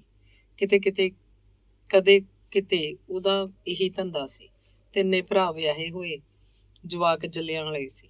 ਨਸੀਬ ਦਾ ਪਿਓ ਪਿੰਡ ਦਾ ਧੜੱਲੇਦਾਰ ਨਾਈ ਸੀ। ਘੋੜੀ ਰੱਖਦਾ, ਮੋਢੇ ਗੁੱਛੀ, ਸਿਆਣਾ ਬਹੁਤ ਸੀ। ਪੁਰਾਣੇ ਲੋਕ ਉਹਦਾ ਸਤਿਕਾਰ ਕਰਦੇ। ਕਦੇ ਵੀ ਕਿਸੇ ਨੇ ਉਹਨੂੰ ਉਹ ਇਹ ਕਹਿ ਕੇ ਨਹੀਂ ਬੁਲਾਇਆ ਸੀ। ਪਿੰਡ 'ਚ ਹਰ ਕਿਸੇ ਦੇ ਦੁੱਖ ਸੁੱਖ ਵੇਲੇ ਉਹ ਹਾਜ਼ਰ ਹੋ ਜਾਂਦਾ। ਇਹ ਐਡਾ ਵੱਡਾ ਲੰਮਾ ਚੌੜਾ ਘਰ ਉਸੇ ਨੇ ਬਣਵਾਇਆ ਸੀ। 2 ਹੋਰ ਖੋਲੇ ਮੁੱਲ ਲੈ ਕੇ ਉਹਨਾਂ ਦਾ ਥਾਂ ਆਪਣੇ 'ਚ ਰਲਾ ਲਿਆ ਤੇ ਫਿਰ ਆਪਣਾ ਪੁਰਾਣਾ ਘਰ ਵੀ ਢਾਹ ਕੇ 2 ਨਵੀਆਂ ਸਬਾਤਾਂ ਛੱਤੀਆਂ। ਵਿਹੜੇ 'ਚ ਬਾਰ ਮੂਹਰੇ ਖੂਹੀ ਉਸੇ ਨੇ ਲਵਾਈ ਤੇ ਖੂਹੀ ਦੇ ਨਾਲ ਹੀ ਬੋਹੜ ਦਾ ਦਰਖਤ ਵੀ ਉਸੇ ਦੇ ਹੱਥੀਂ ਲੱਗਿਆ ਸੀ। ਇਸ ਸਮੇਂ ਬੋਹੜ ਦੀ ਛਾਂ ਵਿਹੜੇ 'ਚ ਦਰਵਾਜ਼ੇ ਵਰਗਾ ਕੰਮ ਦਿੰਦੀ। ਘਰ ਜਾ ਕੇ ਨਸੀਬ ਨੇ ਮਾਂ ਨੂੰ ਮੱਥਾ ਟੇਕਿਆ। ਬੋਲ ਸਿਆਣ ਕੇ ਚੌਂਤਰੇ ਤੇ ਰੋਟੀਆਂ ਪਕਾਉਂਦੀ ਮਾਂ ਖੜੀ ਹੋ ਗਈ। ਨਸੀਬ ਦਾ ਮੋਢਾ ਪਲੋਸਿਆ। ਨਾਲ ਖੜੀ ਕੁੜੀ ਦੇਖ ਕੇ ਉਹ ਹੈਰਾਨ ਜੀ ਹੋ ਗਈ। ਕਹਿੰਦੀ, ਇਹ ਬੂਜੀ ਭਾਈ? ਇਹ ਉੱਥੋਂ ਹੀ ਐ ਮਾਂ, ਜ਼ਿਮੀਂਦਾਰਾਂ ਦੀ ਕੁੜੀ ਐ। ਮੇਰੇ ਨਾਲ ਆਈ ਸੀ, ਗਾਹਾਂ ਚੰਨਣਵਾਲ ਜਾਣਾ ਸੀ, ਬਸ ਖੁੰਝ ਗਈ। ਮੈਂ ਪਿੰਡ ਆਉਣਾ ਹੀ ਸੀ, ਮੈਂ ਲੈ ਆਇਆ ਇਹਨੂੰ। ਮੈਂ ਕਿਹਾ ਕਿੱਧਰ ਜਾਊ ਹੁਣ ਵਿਚਾਰੀ। ਚੰਗਾ ਭਾਈ, ਚੰਗਾ ਕੀਤਾ, ਆ ਜਾ ਧੀਏ, ਇੱਧਰ ਮੰਜੇ ਤੇ ਬੈਠ। ਬੁੜੀ ਨੇ ਕੁੜੀ ਦਾ ਸਿਰ ਪਲੋਸਿਆ ਤੇ ਉਹਨੂੰ ਆਪਣੀ ਹਿੱਕ ਨਾਲ ਲਾ ਲਿਆ। ਨਸੀਬ ਪੰਘਰਿਆ ਖੜਾ ਸੀ, ਡਰਿਆ ਕਿਤੇ ਸੱਚੀ ਪਿੰਦਰ ਮਾਂ ਦੇ ਪੈਰੀਂ ਹੱਥ ਨਾ ਲਾ ਦੇ, ਹੋਰ ਸਿਆਪਾ ਖੜਾ ਕਰਦੇ ਹੁਣੇ ਘਰ 'ਚ। ਪਰ ਪੁਸ਼ਪਿੰਦਰ ਮੂੰਹੋਂ ਕੁਝ ਨਾ ਬੋਲੀ। ਬੁੜੀ ਦੀ ਹਿੱਕ ਨਾਲ ਲੱਗ ਕੇ ਉਹ ਸੰਗ ਦੀ ਮਾਰੀ ਇਕੱਠੀ ਜੀ ਹੋ ਗਈ। ਘਰ 'ਚ ਹੋਰ ਲੋਕਾਂ ਨੂੰ ਫਿਰਦੇ ਤੁਰਦੇ ਦੇਖ ਕੇ ਇੱਧਰ ਉੱਧਰ ਝਾਕੀ, ਫਿਰ ਬੈਠਕ ਅੱਗੇ ਡਏ ਪਏ ਮੰਜਿਆਂ ਤੇ ਬੈਠ ਗਈ। ਨਿਆਣੇ ਰੌਲਾ ਪਾ ਰਹੇ ਸੀ। ਨਸੀਬ ਆਇਆ ਦੇਖ ਕੇ ਭੱਜੇ, ਚਾਚਾ ਚਾਚਾ ਕਰਦੇ ਸਾਰੇ ਉਹਦੀਆਂ ਲੱਤਾਂ ਨੂੰ ਚਿੰਬੜ ਗਏ। ਮੰਜੇ ਤੇ ਬੈਠੀ ਕੋਈ ਦੇਖੀ ਤਾਂ ਠਠੰਬਰ ਜੇ ਗਏ ਤੇ ਫਿਰ ਘਰ ਦੀਆਂ ਤੀਵੀਆਂ ਨਸੀਬ ਨੂੰ ਆ ਕੇ ਮਿਲੀਆਂ। ਉਹਦਾ ਹਾਲ ਚਾਲ ਪੁੱਛਿਆ। ਪੁਸ਼ਪਿੰਦਰ ਬਾਰੇ ਸੁਣ ਕੇ ਚਿੱਤ 'ਚ ਅਚੰਭਤ ਜੀਆਂ ਹੋਈਆਂ। ਉੱਤੋਂ ਉਹਦਾ ਆਦਰ ਕਰਨ ਲੱਗੀਆਂ। ਵੱਡੀ ਬਹੂ ਸੱਸ ਨੂੰ ਕਹਿੰਦੀ, ਅੰਮਾ ਜੀ, ਦਾਲ ਇੱਧਰ ਬਹੁਤ ਪਈ ਆ, ਰੋਟੀਆਂ ਵੀ ਮੈਂ ਲਾ ਦਿੰਨੀ ਆ, ਆਟਾ ਹੋਰ ਗੁੰਨ ਲੂੰਗੀ, ਹਾਲੇ ਲਾਉਣੀਆਂ ਨੇ ਰੋਟੀਆਂ ਮੈਂ ਵੀ, ਤੂੰ ਨਾ ਕਰੀ ਰੋਟੀ ਦਾ ਕੁਛ ਇਹਨਾਂ ਦਾ। ਅੰਦਰ ਪੈਣ ਦੀ ਰੁੱਤ ਨਹੀਂ ਸੀ। ਸਾਰਾ ਟੱਬਰ ਵਿਹੜੇ 'ਚ ਰਾਤ ਨੂੰ ਸੌਂਦਾ। ਆਪੋ ਆਪਣੀਆਂ ਸਬਾਤਾਂ ਤੇ ਬੈਠਕਾਂ ਅੱਗੇ ਮੰਜੇ ਢਾ ਲੈਂਦੇ। ਰੋਟੀ ਟੁੱਕ ਪਕਾ ਖਾ ਕੇ ਸਭ ਨੇ ਮੰਜੇ ਬਾਹਰ ਕੱਢੇ ਤੇ ਬਿਸਤਰੇ ਵਿਛਾ ਲਏ। ਨਸੀਬ ਪਹਿਲਾਂ ਤਾਂ ਵੱਡੇ ਭਾਈ ਨੂੰ ਮਿਲਿਆ, ਫਿਰ ਛੋਟੇ ਨੂੰ। ਦੋਵਾਂ ਨੇ ਉਹਦਾ ਹਾਲ ਚਾਲ ਪੁੱਛਿਆ। ਮਾਮੇ ਮਾਮੀ ਦੀ ਸੁੱਖ ਸਾਂਦ ਵੀ। ਪੁਸ਼ਪਿੰਦਰ ਬਾਰੇ ਦੋਵਾਂ ਨੇ ਕੁਝ ਨਹੀਂ ਪੁੱਛਿਆ। ਸ਼ਰਾਬ ਦੇ ਠੇਕੇ ਤੇ ਕੰਮ ਕਰਦਾ ਭਰਾ ਹਾਲੇ ਨਹੀਂ ਆਇਆ ਸੀ। ਉਹ ਤਾਂ ਕਿਤੇ ਅੱਧੀ ਰਾਤ ਘਰ ਵੜਦਾ, ਕਦੇ ਕਦੇ ਠੇਕੇ 'ਚ ਹੀ ਸੌਂ ਰਹਿੰਦਾ। ਮਾਂ ਵਾਲੀ ਬੈਠਕ ਅੱਗੇ 3 ਮੰਜੇ ਢਾਹ ਕੇ ਉਹ ਪੈ ਗਏ। ਵਿਚਕਾਰ ਮਾਂ, ਇੱਕ ਪਾਸੇ ਨਸੀਬ, ਇੱਕ ਪਾਸੇ ਪੁਸ਼ਪਿੰਦਰ। ਜਵਾਕ ਆਪਣੇ ਮੰਜਿਆਂ ਤੇ ਕਰੂਦ ਪਾ ਰਹੇ ਸੀ। ਚਾਨਣੀ ਰਾਤ ਸੀ। ਥੋੜੇ ਚਿਰ ਪਿੱਛੋਂ ਵੱਡੇ ਤੋਂ ਛੋਟੇ ਦੀ ਬਹੂ ਮੰਜੇ ਉੱਤੋਂ ਉੱਠੀ ਤੇ ਜਠਾਣੀ ਨੂੰ ਨਾਲ ਲੈ ਕੇ ਅੰਦਰ ਸਬਾਤ 'ਚ ਵੜ ਗਈ। ਕੁਝ ਚਿਰ ਬਾਅਦ ਨਸੀਬ ਤੋਂ ਵੱਡੇ ਦੀ ਬਹੂ ਵੀ ਉਹਨਾਂ ਕੋਲ ਅੰਦਰ ਸਬਾਤ 'ਚ ਪਹੁੰਚ ਗਈ ਤੇ ਫਿਰ ਵੱਡੇ ਤੋਂ ਛੋਟਾ ਉਹਨਾਂ ਕੋਲ ਅੰਦਰ ਜਾ ਖੜਾ। ਛੋਟਾ ਫਿਰ ਵੱਡੇ ਨੂੰ ਅੰਦਰ ਬੁਲਾ ਕੇ ਲੈ ਗਿਆ। ਨਸੀਬ ਸਭ ਦੇਖੀ ਜਾ ਰਿਹਾ ਸੀ। ਨਸੀਬ ਦੀ ਮਾਂ ਪੁਸ਼ਪਿੰਦਰ ਨਾਲ ਕੋਈ ਗੱਲ ਕਰਦੀ ਤੇ ਚੁੱਪ ਹੋ ਜਾਂਦੀ। ਪੁਸ਼ਪਿੰਦਰ ਨਿੱਕੇ ਨਿੱਕੇ ਜਵਾਬ ਦਿੰਦੀ। ਪਤਾ ਨਹੀਂ ਕੀ ਸੋਚ ਰਹੀ ਹੋਏਗੀ ਪੁਸ਼ਪਿੰਦਰ। ਅੰਦਰ ਸਵਾਦ 'ਚ ਮੱਧਮ ਚਾਨਣ ਦੇ ਬੱਲਬ ਹੇਠ ਗਰਮਾ ਗਰਮ ਬਹਿਸ ਛਿੜੀ ਹੋਈ ਸੀ। ਤੀਵੀਆਂ ਗੱਲ ਕਰਦੀਆਂ, ਮੂੰਹ ਤੇ ਉਂਗਲ ਰੱਖ ਕੇ ਸੋਚਣ ਲੱਗ ਪੈਂਦੀਆਂ। ਭਰਾ ਕੋਈ ਅੰਦਾਜ਼ੇ ਲਾਉਂਦੇ, ਸਿਰ ਖੁਰਕਦੇ, ਕੰਨਾਂ 'ਚ ਉਂਗਲਾਂ ਫੇਰਦੇ, ਫਿਰ ਕੁਝ ਵੀ ਜਿਵੇਂ ਸਮਝ ਨਾ ਆਉਂਦਾ ਹੋਵੇ। ਅੱਧਾ ਪੌਣਾ ਘੰਟਾ ਲਾ ਕੇ ਸਭ ਬਾਹਰ ਨਿਕਲੇ ਤੇ ਆਪੋ ਆਪਣੇ ਮੰਜਿਆਂ ਤੇ ਪੈ ਗਏ। ਫਿਰ ਕਿਸੇ ਨੇ ਕਿਸੇ ਨਾਲ ਕੋਈ ਗੱਲ ਨਹੀਂ ਕੀਤੀ। ਚਾਨਣੀ ਰਾਤ ਹੌਲੀ ਹੌਲੀ ਤੁਰ ਰਹੀ ਸੀ। ਚੰਨ ਦੀਆਂ ਰਿਸ਼ਮਾਂ ਬੋਹੜ ਦੇ ਪੱਤਿਆਂ ਵਿੱਚੋਂ ਦੀ ਆਪਣਾ ਰਾਹ ਬਣਾ ਕੇ ਧਰਤੀ ਤੇ ਉਤਰਦੀਆਂ ਤੇ ਖਾਮੋਸ਼ ਹੋ ਕੇ ਬੈਠ ਜਾਂਦੀਆਂ, ਜਿਵੇਂ ਰਿਸ਼ਮਾਂ ਵੀ ਕੰਨ ਲਾ ਕੇ ਕੋਈ ਗੱਲ ਸੁਣਨਾ ਚਾਹੁੰਦੀਆਂ ਹੋਣ। ਕਨਸੂਆਂ ਦਾ ਲੜ ਤਾਂ ਕਿਸੇ ਦੇ ਹੱਥ ਵੀ ਨਹੀਂ ਆ ਰਿਹਾ ਸੀ। ਸਮਾਂ ਬਹੁਤ ਧੀਮੀ ਚਾਲ ਤੁਰ ਰਿਹਾ ਸੀ। ਕਦਮ ਕਦਮ ਜਿਵੇਂ ਛਿਣਾਂ ਦੇ ਵੀ ਪੈਰ ਹੋਣ। ਅੰਗ 10ਵਾਂ। ਸਵੇਰੇ ਸੂਰਜ ਚੜ੍ਹਨ ਤੋਂ ਪਹਿਲਾਂ ਹੀ ਤਿੰਨੇ ਬਹੂਆਂ ਉੱਠ ਖੜੀਆਂ ਹੋਈਆਂ ਤੇ ਆਪੋ ਆਪਣੇ ਚੁੱਲ੍ਹਿਆਂ 'ਚ ਅੱਗ ਪਾ ਲਈ। ਚੁੱਲ੍ਹਿਆਂ ਦੇ ਚਾਨਣ ਨਾਲ ਲੱਕੜਾਂ ਟੁੱਟਣ ਦੇ ਖੜਾਕ ਸੁਣਨ ਲੱਗੇ। ਚਾਹਾਂ ਦੇ ਪਤੀਲੇ ਉਬਲ ਰਹੇ ਸੀ। ਨਸੀਬ ਨੂੰ ਵੀ ਜਾਗ ਆ ਗਈ। ਦੇਖਿਆ ਮਾਂ ਅਜੇ ਜਾਗੀ ਨਹੀਂ। ਪੁਸ਼ਪਿੰਦਰ ਜਾਗਦੀ ਤਾਂ ਸੀ ਪਰ ਛਾਪਲੀ ਜੀ ਪਈ ਹੋਈ ਸੀ। ਨਸੀਬ ਨੂੰ ਉੱਠਿਆ ਦੇਖ ਕੇ ਉੱਠ ਬੈਠ ਗਈ। ਨਸੀਬ ਨੇ ਹੌਲੀ ਦੇ ਕੇ ਪੁੱਛਿਆ, ਮਾਂ ਤਾਂ ਪਤਾ ਨਹੀਂ ਕਦੋਂ ਉੱਠੂ, ਚਾਹ ਧਰਾਂ? ਧਰ ਲੈ, ਤੇ ਲੱਗੀ ਆ। ਪੁਸ਼ਪਿੰਦਰ ਨੇ ਪਾਣੀ ਮੰਗਿਆ। ਨਸੀਬ ਉਹਨੂੰ ਪਾਣੀ ਦਾ ਗਲਾਸ ਫੜਾ ਕੇ ਚੁੱਲ੍ਹੇ 'ਚ ਅੱਗ ਬਾਲਣ ਲੱਗਿਆ। ਪਤੀਲੇ 'ਚ ਪਾਣੀ ਧਰ ਕੇ ਉਹ ਬੈਠਕ 'ਚ ਗਿਆ। ਖੰਡ ਵਾਲੀ ਤੌਲੀ ਤਾਂ ਪਈ ਸੀ, ਚਾਹ ਪੱਤੀ ਕਿਧਰੇ ਨਹੀਂ ਸੀ। ਉਹਨੇ ਪੱਤ ਕਰਕੇ ਸਭ ਥਾਵਾਂ ਦੇਖ ਲਈਆਂ। ਸੋਚਿਆ ਮਾਂ ਨੂੰ ਜਗਾ ਕੇ ਪੁੱਛੇ, ਪਰ ਨਹੀਂ। ਇੱਕ ਝੋਕਾ ਹੋਰ ਲਾ ਕੇ ਉਹ ਵੱਡੀ ਭਰਜਾਈ ਕੋਲ ਗਿਆ ਤੇ ਉਹਨਾਂ ਦੇ ਡੱਬੇ 'ਚ ਚਾਹ ਦੀ ਇੱਕ ਮੁੱਠੀ ਕੌਲੀ 'ਚ ਪਾ ਕੇ ਲੈ ਆਇਆ। ਪਤੀਲੇ 'ਚ ਚਾਹ ਪੱਤੀ ਖੰਡ ਪਾ ਕੇ ਉਹਨੇ ਚੁੱਲ੍ਹੇ ਦੀ ਅੱਗ ਤੇਜ਼ ਕਰਤੀ। ਦੁੱਧ ਕਿਧਰੇ ਨਹੀਂ ਸੀ, ਨਾ ਕਿਤੇ ਤਾਰ ਨਾਲ ਡੋਲੂ ਲਟਕ ਰਿਹਾ ਸੀ, ਨਾ ਕੁੰਡੇ 'ਚ ਪਾਣੀ ਪਾ ਕੇ ਰੱਖੀ ਗੜਵੀ ਦਿਸਦੀ ਸੀ। ਪਤੀਲੇ 'ਚ ਚਾਹ ਦੇ ਪਾਣੀ ਦਾ ਖੱਦਾ ਪੈ ਰਿਹਾ ਸੀ। ਚਾਹ ਪੱਤੀ ਉਬਲਣ ਦੀ ਵਾਸ ਵਾਤਾਵਰਨ 'ਚ ਫੈਲ ਗਈ। ਨਸੀਬ ਨੇ ਮਾਂ ਨੂੰ ਜਗਾਉਣਾ ਚਾਹਿਆ, ਪਰ ਦੇਖਿਆ ਵੱਡੇ ਭਰਾ ਦੀ ਨਿੱਕੀ ਬਲਬੀਰੋ ਦੁੱਧ ਦਾ ਗਲਾਸ ਲੈ ਕੇ ਆਈ ਉਹਦੀ ਪਿੱਠ ਪਿੱਛੇ ਖੜੀ ਸੀ। ਬਸ ਖੜੀ ਸੀ, ਬੋਲਦੀ ਕੁਛ ਨਹੀਂ ਸੀ। ਨਸੀਬ ਨੇ ਉਹਦੇ ਹੱਥੋਂ ਗਲਾਸ ਫੜ ਕੇ ਉਹਦੇ ਸਿਰ ਤੇ ਧੱਫਾ ਜਮਾਤਾ। ਮਰ ਜਾਣੀ ਹੈ, ਬੋਲਦੀ ਨਹੀਂ। ਕੁੜੀ ਹੱਸ ਪਈ। ਮੁੜਨ ਲੱਗੀ ਤਾਂ ਪੁਸ਼ਪਿੰਦਰ ਨੇ ਉਹਦੀ ਬਾਂਹ ਫੜ ਲਈ। ਪੁੱਛਿਆ, ਬਾਥਰੂਮ ਕਿੱਥੇ ਆ? ਕਿਹੜਾ ਬਾਥਰੂਮ? ਕੁੜੀ ਤੁਤਲੀ ਸੀ। ਪੁਸ਼ਪਿੰਦਰ ਹੱਸੀ ਨੇ ਆਖਿਆ, ਚੱਲ ਆਪਾਂ। ਬਲਬੀਰੋ ਸਮਝ ਗਈ ਸੀ। ਪੁਸ਼ਪਿੰਦਰ ਦੇ ਨਾਲ ਤੁਰ ਪਈ। ਉਹਨਾਂ ਨੂੰ ਮੁੜ ਕੇ ਆਉਂਦੀਆਂ ਦੇਖ ਕੇ ਨਸੀਬ ਤੋਂ ਵੱਡੇ ਦੀ ਬਹੂ ਨੇ ਪੁਸ਼ਪਿੰਦਰ ਨੂੰ ਬੁਲਾ ਲਿਆ। ਬਾਂਹ ਫੜ ਕੇ ਉਹਨੂੰ ਆਪਣੀ ਬੈਠਕ 'ਚ ਲੈ ਗਈ। ਚਾਹ ਦਾ ਗਲਾਸ ਹੱਥ 'ਚ ਫੜਾ ਦਿੱਤਾ। ਪੁਸ਼ਪਿੰਦਰ ਚਾਹ ਪੀਣ ਲੱਗੀ ਤਾਂ ਉਹਦੇ ਸਾਹਮਣੇ ਬੈਠ ਕੇ ਉਹਨੂੰ ਸਵਾਰ ਦੇਖਣ ਲੱਗੀ। ਵਿੱਚ ਦੀ ਕੋਈ ਗੱਲ ਵੀ ਪੁੱਛ ਲੈਂਦੀ। ਭੈਣ ਜੀ, ਤੂੰ ਤਾਂ ਪੜ੍ਹਦੀ ਹੋਏਂਗੀ। ਤੁਸੀਂ ਕਿੰਨੇ ਭੈਣ ਭਾਈ ਹੋ? ਦੇਖੀ ਨਾ, ਬਾਪ ਕੀ ਕੰਮ ਕਰਦਾ, ਚੰਨਣ ਨਾਲ ਕੀ ਸਕੀਰੀ ਹੈ। ਪੁਸ਼ਪਿੰਦਰ ਹਰ ਸਵਾਲ ਦਾ ਜਵਾਬ ਠਰਮੇ ਨਾਲ ਦਿੰਦੀ ਤੇ ਮੁਸਕਰਾ ਪੈਂਦੀ। ਫਿਰ ਚਾਹ ਦੀ ਘੁੱਟ ਭਰਨ ਲੱਗਦੀ। 2 ਗਲਾਸਾਂ 'ਚ ਚਾਹ ਪਾ ਕੇ ਨਸੀਬ ਨੇ ਮਾਂ ਨੂੰ ਬਾਟੀ 'ਚ ਚਾਹ ਪਾ ਲਈ। ਮਾਂ ਨੂੰ ਜਗਾ ਰਿਹਾ ਉਹ ਦੂਜੀ ਬੈਠਕ 'ਚ ਬੈਠੀ ਪੁਸ਼ਪਿੰਦਰ ਵੱਲ ਝਾਕਣ ਲੱਗਿਆ। ਦੋਵੇਂ ਜਣੀਆਂ ਗੱਲਾਂ ਕਰ ਰਹੀਆਂ ਸਨ। ਨਸੀਬ ਤੋਂ ਵੱਡਾ ਚਾਹ ਪੀ ਕੇ ਕਦੋਂ ਦਾ ਖੇਤਾਂ 'ਚ ਜੰਗਲ ਪਾਣੀ ਗਿਆ, ਮੁੜਿਆ ਨਹੀਂ ਸੀ। ਸਭ ਤੋਂ ਵੱਡਾ ਚਾਹ ਪੀ ਕੇ ਮੰਜੇ ਉੱਤੇ ਉਵੇਂ ਦਾ ਉਵੇਂ ਬੈਠਾ ਸੀ। ਹੁਣ ਆਪਣੀ ਪੱਗ ਪੋਚ ਬੰਨ੍ਹ ਰਿਹਾ ਸੀ। ਵੱਡੇ ਤੋਂ ਛੋਟਾ ਸਦਿਆਂ ਹੀ ਚਾਹ ਪੀ ਕੇ ਖੇਤਾਂ ਨੂੰ ਉੱਠ ਗਿਆ ਸੀ। ਗੁੱਛੀ ਨਾਲ ਲੈ ਗਿਆ। ਪਿਓ ਵਾਂਗ ਉਹ ਵੀ ਆਪਣੇ ਥੱਲੇ ਘੋੜੀ ਰੱਖਦਾ। ਇਹ ਕਣਕ ਵੱਢਣ ਕੱਢਣ ਦੇ ਦਿਨ ਸੀ। ਜਾਂਦਾ ਉਹ ਘੋੜੀ ਤੇ ਬੈਠ ਕੇ ਆਉਂਦਾ ਹੋਇਆ ਘੋੜੀ ਉੱਤੇ ਕੁਝ ਨਾ ਕੁਝ ਲੱਦ ਕੇ ਲਿਆਉਂਦਾ। ਕਦੇ ਕਣਕ ਦਾ ਲਾਂਗਾ, ਕਦੇ ਦਾਣੇ, ਕਦੇ ਤੂੜੀ, ਕਦੇ ਖੁਰਜੀ 'ਚ ਦਾਣੇ ਤੋਂ ਲਾਂਗਾ ਜਾਂ ਤੂੜੀ ਦਾ ਭਾਰ। ਵੱਡੇ ਭਾਈ ਕੋਲ ਮੱਝ ਸੀ। ਦੂਜੇ ਦੋਵੇਂ ਭਰਾ ਉਹਨਾਂ ਦੇ ਘਰੋਂ ਦੁੱਧ ਮੁੱਲ ਲੈਂਦੇ। ਵੱਡੀ ਬਹੂ ਸੱਸ ਨੂੰ ਆਥਣੇ ਤੜਕੇ ਦੁੱਧ ਦਾ ਗਲਾਸ ਮੁਫਤ ਦੇ ਦਿੰਦੀ। ਇਹਦੇ 'ਚ ਉਹਨਾਂ ਦਾ ਕੀ ਘਟਣ ਲੱਗਿਆ ਸੀ? ਬੁੜੀ ਖੁਸ਼ ਰਹਿੰਦੀ। ਪੁਸ਼ਪਿੰਦਰ ਨੇ ਨਸੀਬ ਦੇ ਤਿੰਨੇ ਵੱਡੇ ਭਰਾਵਾਂ ਨੂੰ ਦੇਖਿਆ। ਅਜੀਬ ਰਹਿਣੀ ਬਹਿਣੀ ਸੀ ਉਹਨਾਂ ਦੀ। ਵੱਡੇ ਭਾਈ ਦੇ ਕੇਸ ਦਾੜੀ ਸੀ, ਪੱਗ ਬੰਨ੍ਹਦਾ, ਪੂਰਾ ਗੁਰਸਿੱਖ। ਗੁੱਛੀ ਵਾਲੇ ਦੇ ਕੇਸ ਤਾਂ ਸੀ, ਪੱਗ ਛੱਡਵੇਂ ਲੜ ਵਾਲੀ ਬੰਨ੍ਹਦਾ, ਪਰ ਦਾੜੀ ਕੱਟ ਕੇ ਰੱਖਦਾ, ਮੁੱਛਾਂ ਨਹੀਂ ਕੱਟਦਾ ਸੀ। ਮੁੱਛਾਂ ਦੇ ਕੁੰਡਲ ਬਣਾਏ ਹੋਏ, ਬੀੜੀਆਂ ਪੀਂਦਾ। ਤੇ ਨਸੀਬ ਤੋਂ ਵੱਡਾ ਨਾ ਪੱਗ ਬੰਨ੍ਹਦਾ, ਨਾ ਕੇਸ ਦਾੜੀ ਮੁੱਛ ਸਫਾ ਝੱਟ, ਸਿਰ ਦੇ ਵਾਲ ਕੱਟ ਕੇ ਰੱਖਦਾ। ਸਿਗਰਟ ਬੀੜੀ ਨਹੀਂ ਪੀਂਦਾ ਸੀ। ਵੱਡੇ ਭਾਈ ਦਾ ਨਾਂ ਸੁਰਜਣ ਸਿੰਘ, ਉਹਤੇ ਛੋਟੀ ਦਾ ਮਿਲਖੀ ਰਾਮ, ਠੇਕੇ ਵਾਲੇ ਦਾ ਨਾਂ ਸੁਖਦੇਵ ਸਿੰਘ ਤੇ ਬੁੜੀ ਦਾ ਨਾਂ ਹਰਕੌਰ। ਮਾਂ ਨੇ ਚਾਹ ਦੀ ਬਾਟੀ ਪੀ ਲਈ। ਕਹਿੰਦੀ, ਵੇ, ਮੈਨੂੰ ਜਗਾ ਲੈਂਦਾ। ਆਪ ਖੇਚਲ ਕੀਤੀ ਚਾਹ ਦੀ। ਫਿਰ ਪੁੱਛਿਆ, ਕੁੜੀ ਨੇ ਪੀ ਲਈ ਚਾਹ? ਉਹ ਤਾਂ ਉੱਧਰ ਬੈਠੀ ਆ, ਸੁਖਦੇਵ ਦੀ ਬਹੂ ਕੋਲ। ਸੱਦ ਭਾਈ, ਚਾਹ ਦੇ ਉਹਨੂੰ, ਨਾਲੇ ਛੱਡ ਆ ਸਦਿਆਂ ਸਾਈਕਲ ਲੈ ਜਾ, ਵੇਲੇ ਸਿਰ ਪਹੁੰਚ ਜੇ ਭਾਈ ਆਪਦੇ ਘਰ। ਬਗਾਨੀ ਧੀ ਹੈ, 100 ਬਿੱਜ ਪੈਂਦੀ ਹੈ। ਬੁੜੀ ਫਿਕਰ ਕਰ ਰਹੀ ਸੀ। ਮਾਂ ਪੁੱਤਾਂ ਨੂੰ ਬੈਠਕ ਵੱਲ ਝਾਕਦੇ ਦੇਖ ਕੇ ਸੁਖਦੇਵ ਦੀ ਬਹੂ ਨੇ ਆਪ ਹੀ ਪੁਸ਼ਪਿੰਦਰ ਨੂੰ ਆਖ ਦਿੱਤਾ, ਜਾ ਭੈਣੇ, ਪਤਾ ਨਹੀਂ ਤੈਨੂੰ ਹੀ ਡੀਕਦੇ ਆ। ਕੋਈ ਨਹੀਂ, ਵਗ ਜਾਂਦੀ ਆ। ਪੁਸ਼ਪਿੰਦਰ ਉੱਠਣ ਲੱਗੀ। ਇੰਨੇ ਨੂੰ ਨਸੀਬ ਆਪ ਹੀ ਬਾਹਰ ਅੱਗੇ ਉਹਨੂੰ ਬੁਲਾਉਣ ਆ ਖੜਾ। ਕਹਿੰਦਾ, ਪਿੰਦਰ ਚਾਹ ਪੀ ਲੈ, ਚੱਲ ਮਾਂ ਬੁਲਾਉਂਦੀ ਆ। ਪੁਸ਼ਪਿੰਦਰ ਉੱਠ ਕੇ ਮਾਂ ਵੱਲ ਆ ਗਈ। ਬੈਠਕ 'ਚ ਹੀ ਸੁਖਦੇਵ ਦੀ ਬਹੂ ਨੇ ਨਸੀਬ ਦਾ ਡੋਲਾ ਫੜ ਲਿਆ। ਪੁੱਛਣ ਲੱਗੀ, ਤੂੰ ਬੋਲਦਾ ਨਹੀਂ ਵੀ? ਦੱਸ, ਇਹ ਕੌਣ ਹੈ ਤੇਰੀ ਕੁਛ ਲੱਗਦੀ? ਕਿਉਂ ਆਈ ਆ ਤੇਰੇ ਨਾਲ? ਤੂੰ ਆਪ ਹੀ ਬੁੱਝ ਲੈ। ਨਸੀਬ ਜੰਮ ਕੇ ਖੜਾ ਸੀ। ਪਰ ਇਹ ਤਾਂ ਜੱਟਾਂ ਦੀ ਕੁੜੀ ਹੈ, ਇਹ ਲੰਡਰਪਣਾ ਹੀ ਹੈ। ਹੋਰ ਕੀ, ਤੂੰ ਇਹਨੂੰ ਡੋਲੇ 'ਚ ਪਾ ਕੇ ਲਿਆਏਂਗਾ? ਹਾਂ, ਡੋਲੇ 'ਚ ਪਾ ਕੇ ਲਿਆਉਂ। ਇਹ ਤਾਂ ਤੇਰੇ ਸਾਹਮਣੇ ਹੈ। ਪਰ ਇਹ ਤਾਂ ਜੱਟਾਂ ਦੀ ਕੁੜੀ ਹੈ। ਫੇਰ ਕੀ, ਲਹੂ ਤਾਂ ਸਭ ਦਾ ਲਾਲ ਹੈ। ਜਾਂ ਦੱਸ, ਆਪਣੇ ਨਾਈਆਂ 'ਚ ਲਾਲ ਖੂਨ ਨਹੀਂ ਹੁੰਦਾ? ਤੂੰ ਗੱਲਾਂ ਕੀ ਕਰੀ ਜਾਂਦਾ ਵੇ? ਤੇਰਾ ਦਿਮਾਗ ਫਿਰ ਗਿਆ? ਮੈਨੂੰ ਤਾਂ ਲੱਗਦਾ ਭਾਬੀ ਨੇ ਉਹਨੂੰ ਮੰਜੇ ਤੇ ਬਿਠਾ ਲਿਆ। ਨਹੀਂ ਭਾਬੀ, ਇਹ ਸਭ ਹੋ ਕੇ ਰਹੂਗਾ। ਮੈਂ ਤਾਂ ਇਹਦੇ ਦਰਸ਼ਨ ਪਵਾਉਣ ਲੈ ਆਇਆ ਸੀ ਤੁਹਾਡੇ ਕੋਲ। ਹੁਣ ਤਾਂ ਵੀ ਕੁੜੀ ਮੂਰਤ ਵਰਗੀ ਆ, ਸਹੁੰ ਭਾਈ ਦੀ। ਅਕਲ ਸ਼ਕਲ ਜਮਾ ਮੇਮਾ ਵਰਗੀ ਆ। ਇਹ ਪਰੀ ਤੇਰੇ ਵਸੂ ਕਿਵੇਂ? ਆਪਾਂ ਤਾਂ ਨਹੁੰ ਕੱਟਣ ਵਾਲੀ ਜਾਤ, ਇਹਦੇ ਪਿਓ ਤਾਂ ਸਰਦਾਰ ਹੋਊ। ਨਹੁੰ ਕੱਟਣ ਵਾਲੀ ਜਾਤ ਮੇਰਾ ਬਾਪ ਸੀ, ਮੈਂ ਨਹੀਂ।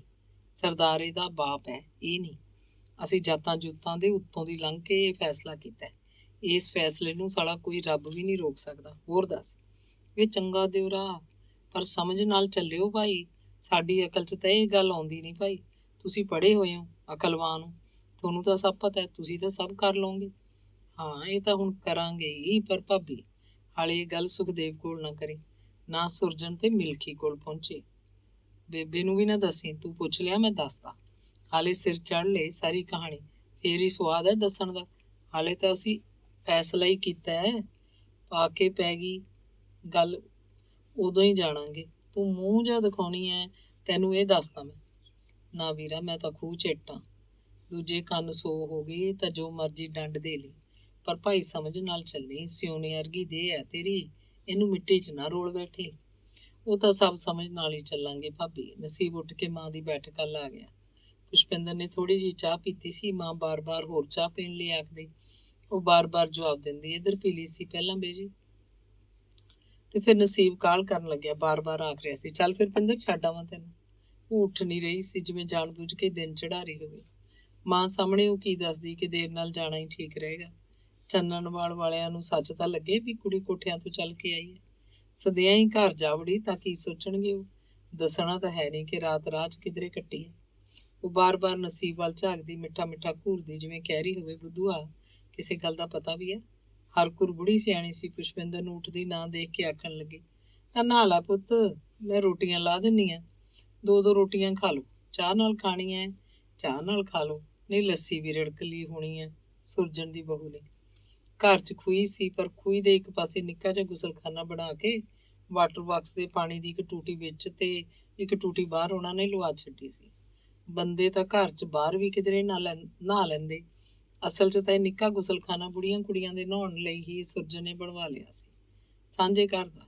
ਪਿੰਡ 'ਚ ਸਕੂਲ ਦੇ ਸੱਜੇ ਹੱਥ ਵਾਟਰ ਬਾਕਸ ਦੀ ਟੈਂਕੀ ਬਣ ਗਈ। ਪਿੰਡ ਦੇ ਚੰਗੇ ਸਾਰੇ ਘਰਾਂ 'ਚ ਟੂਟੀ ਦਾ ਪਾਣੀ ਪਹੁੰਚ ਗਿਆ। ਫਲੈਟ ਰੇਟ ਉੱਤੇ ਪਾਣੀ ਦਾ ਬਿੱਲ ਆਉਂਦਾ। ਅਗਵਾੜਾਂ 'ਚ ਸਾਂਝੀਆਂ ਥਾਵਾਂ ਤੇ ਟੂਟੀਆਂ ਸੀ।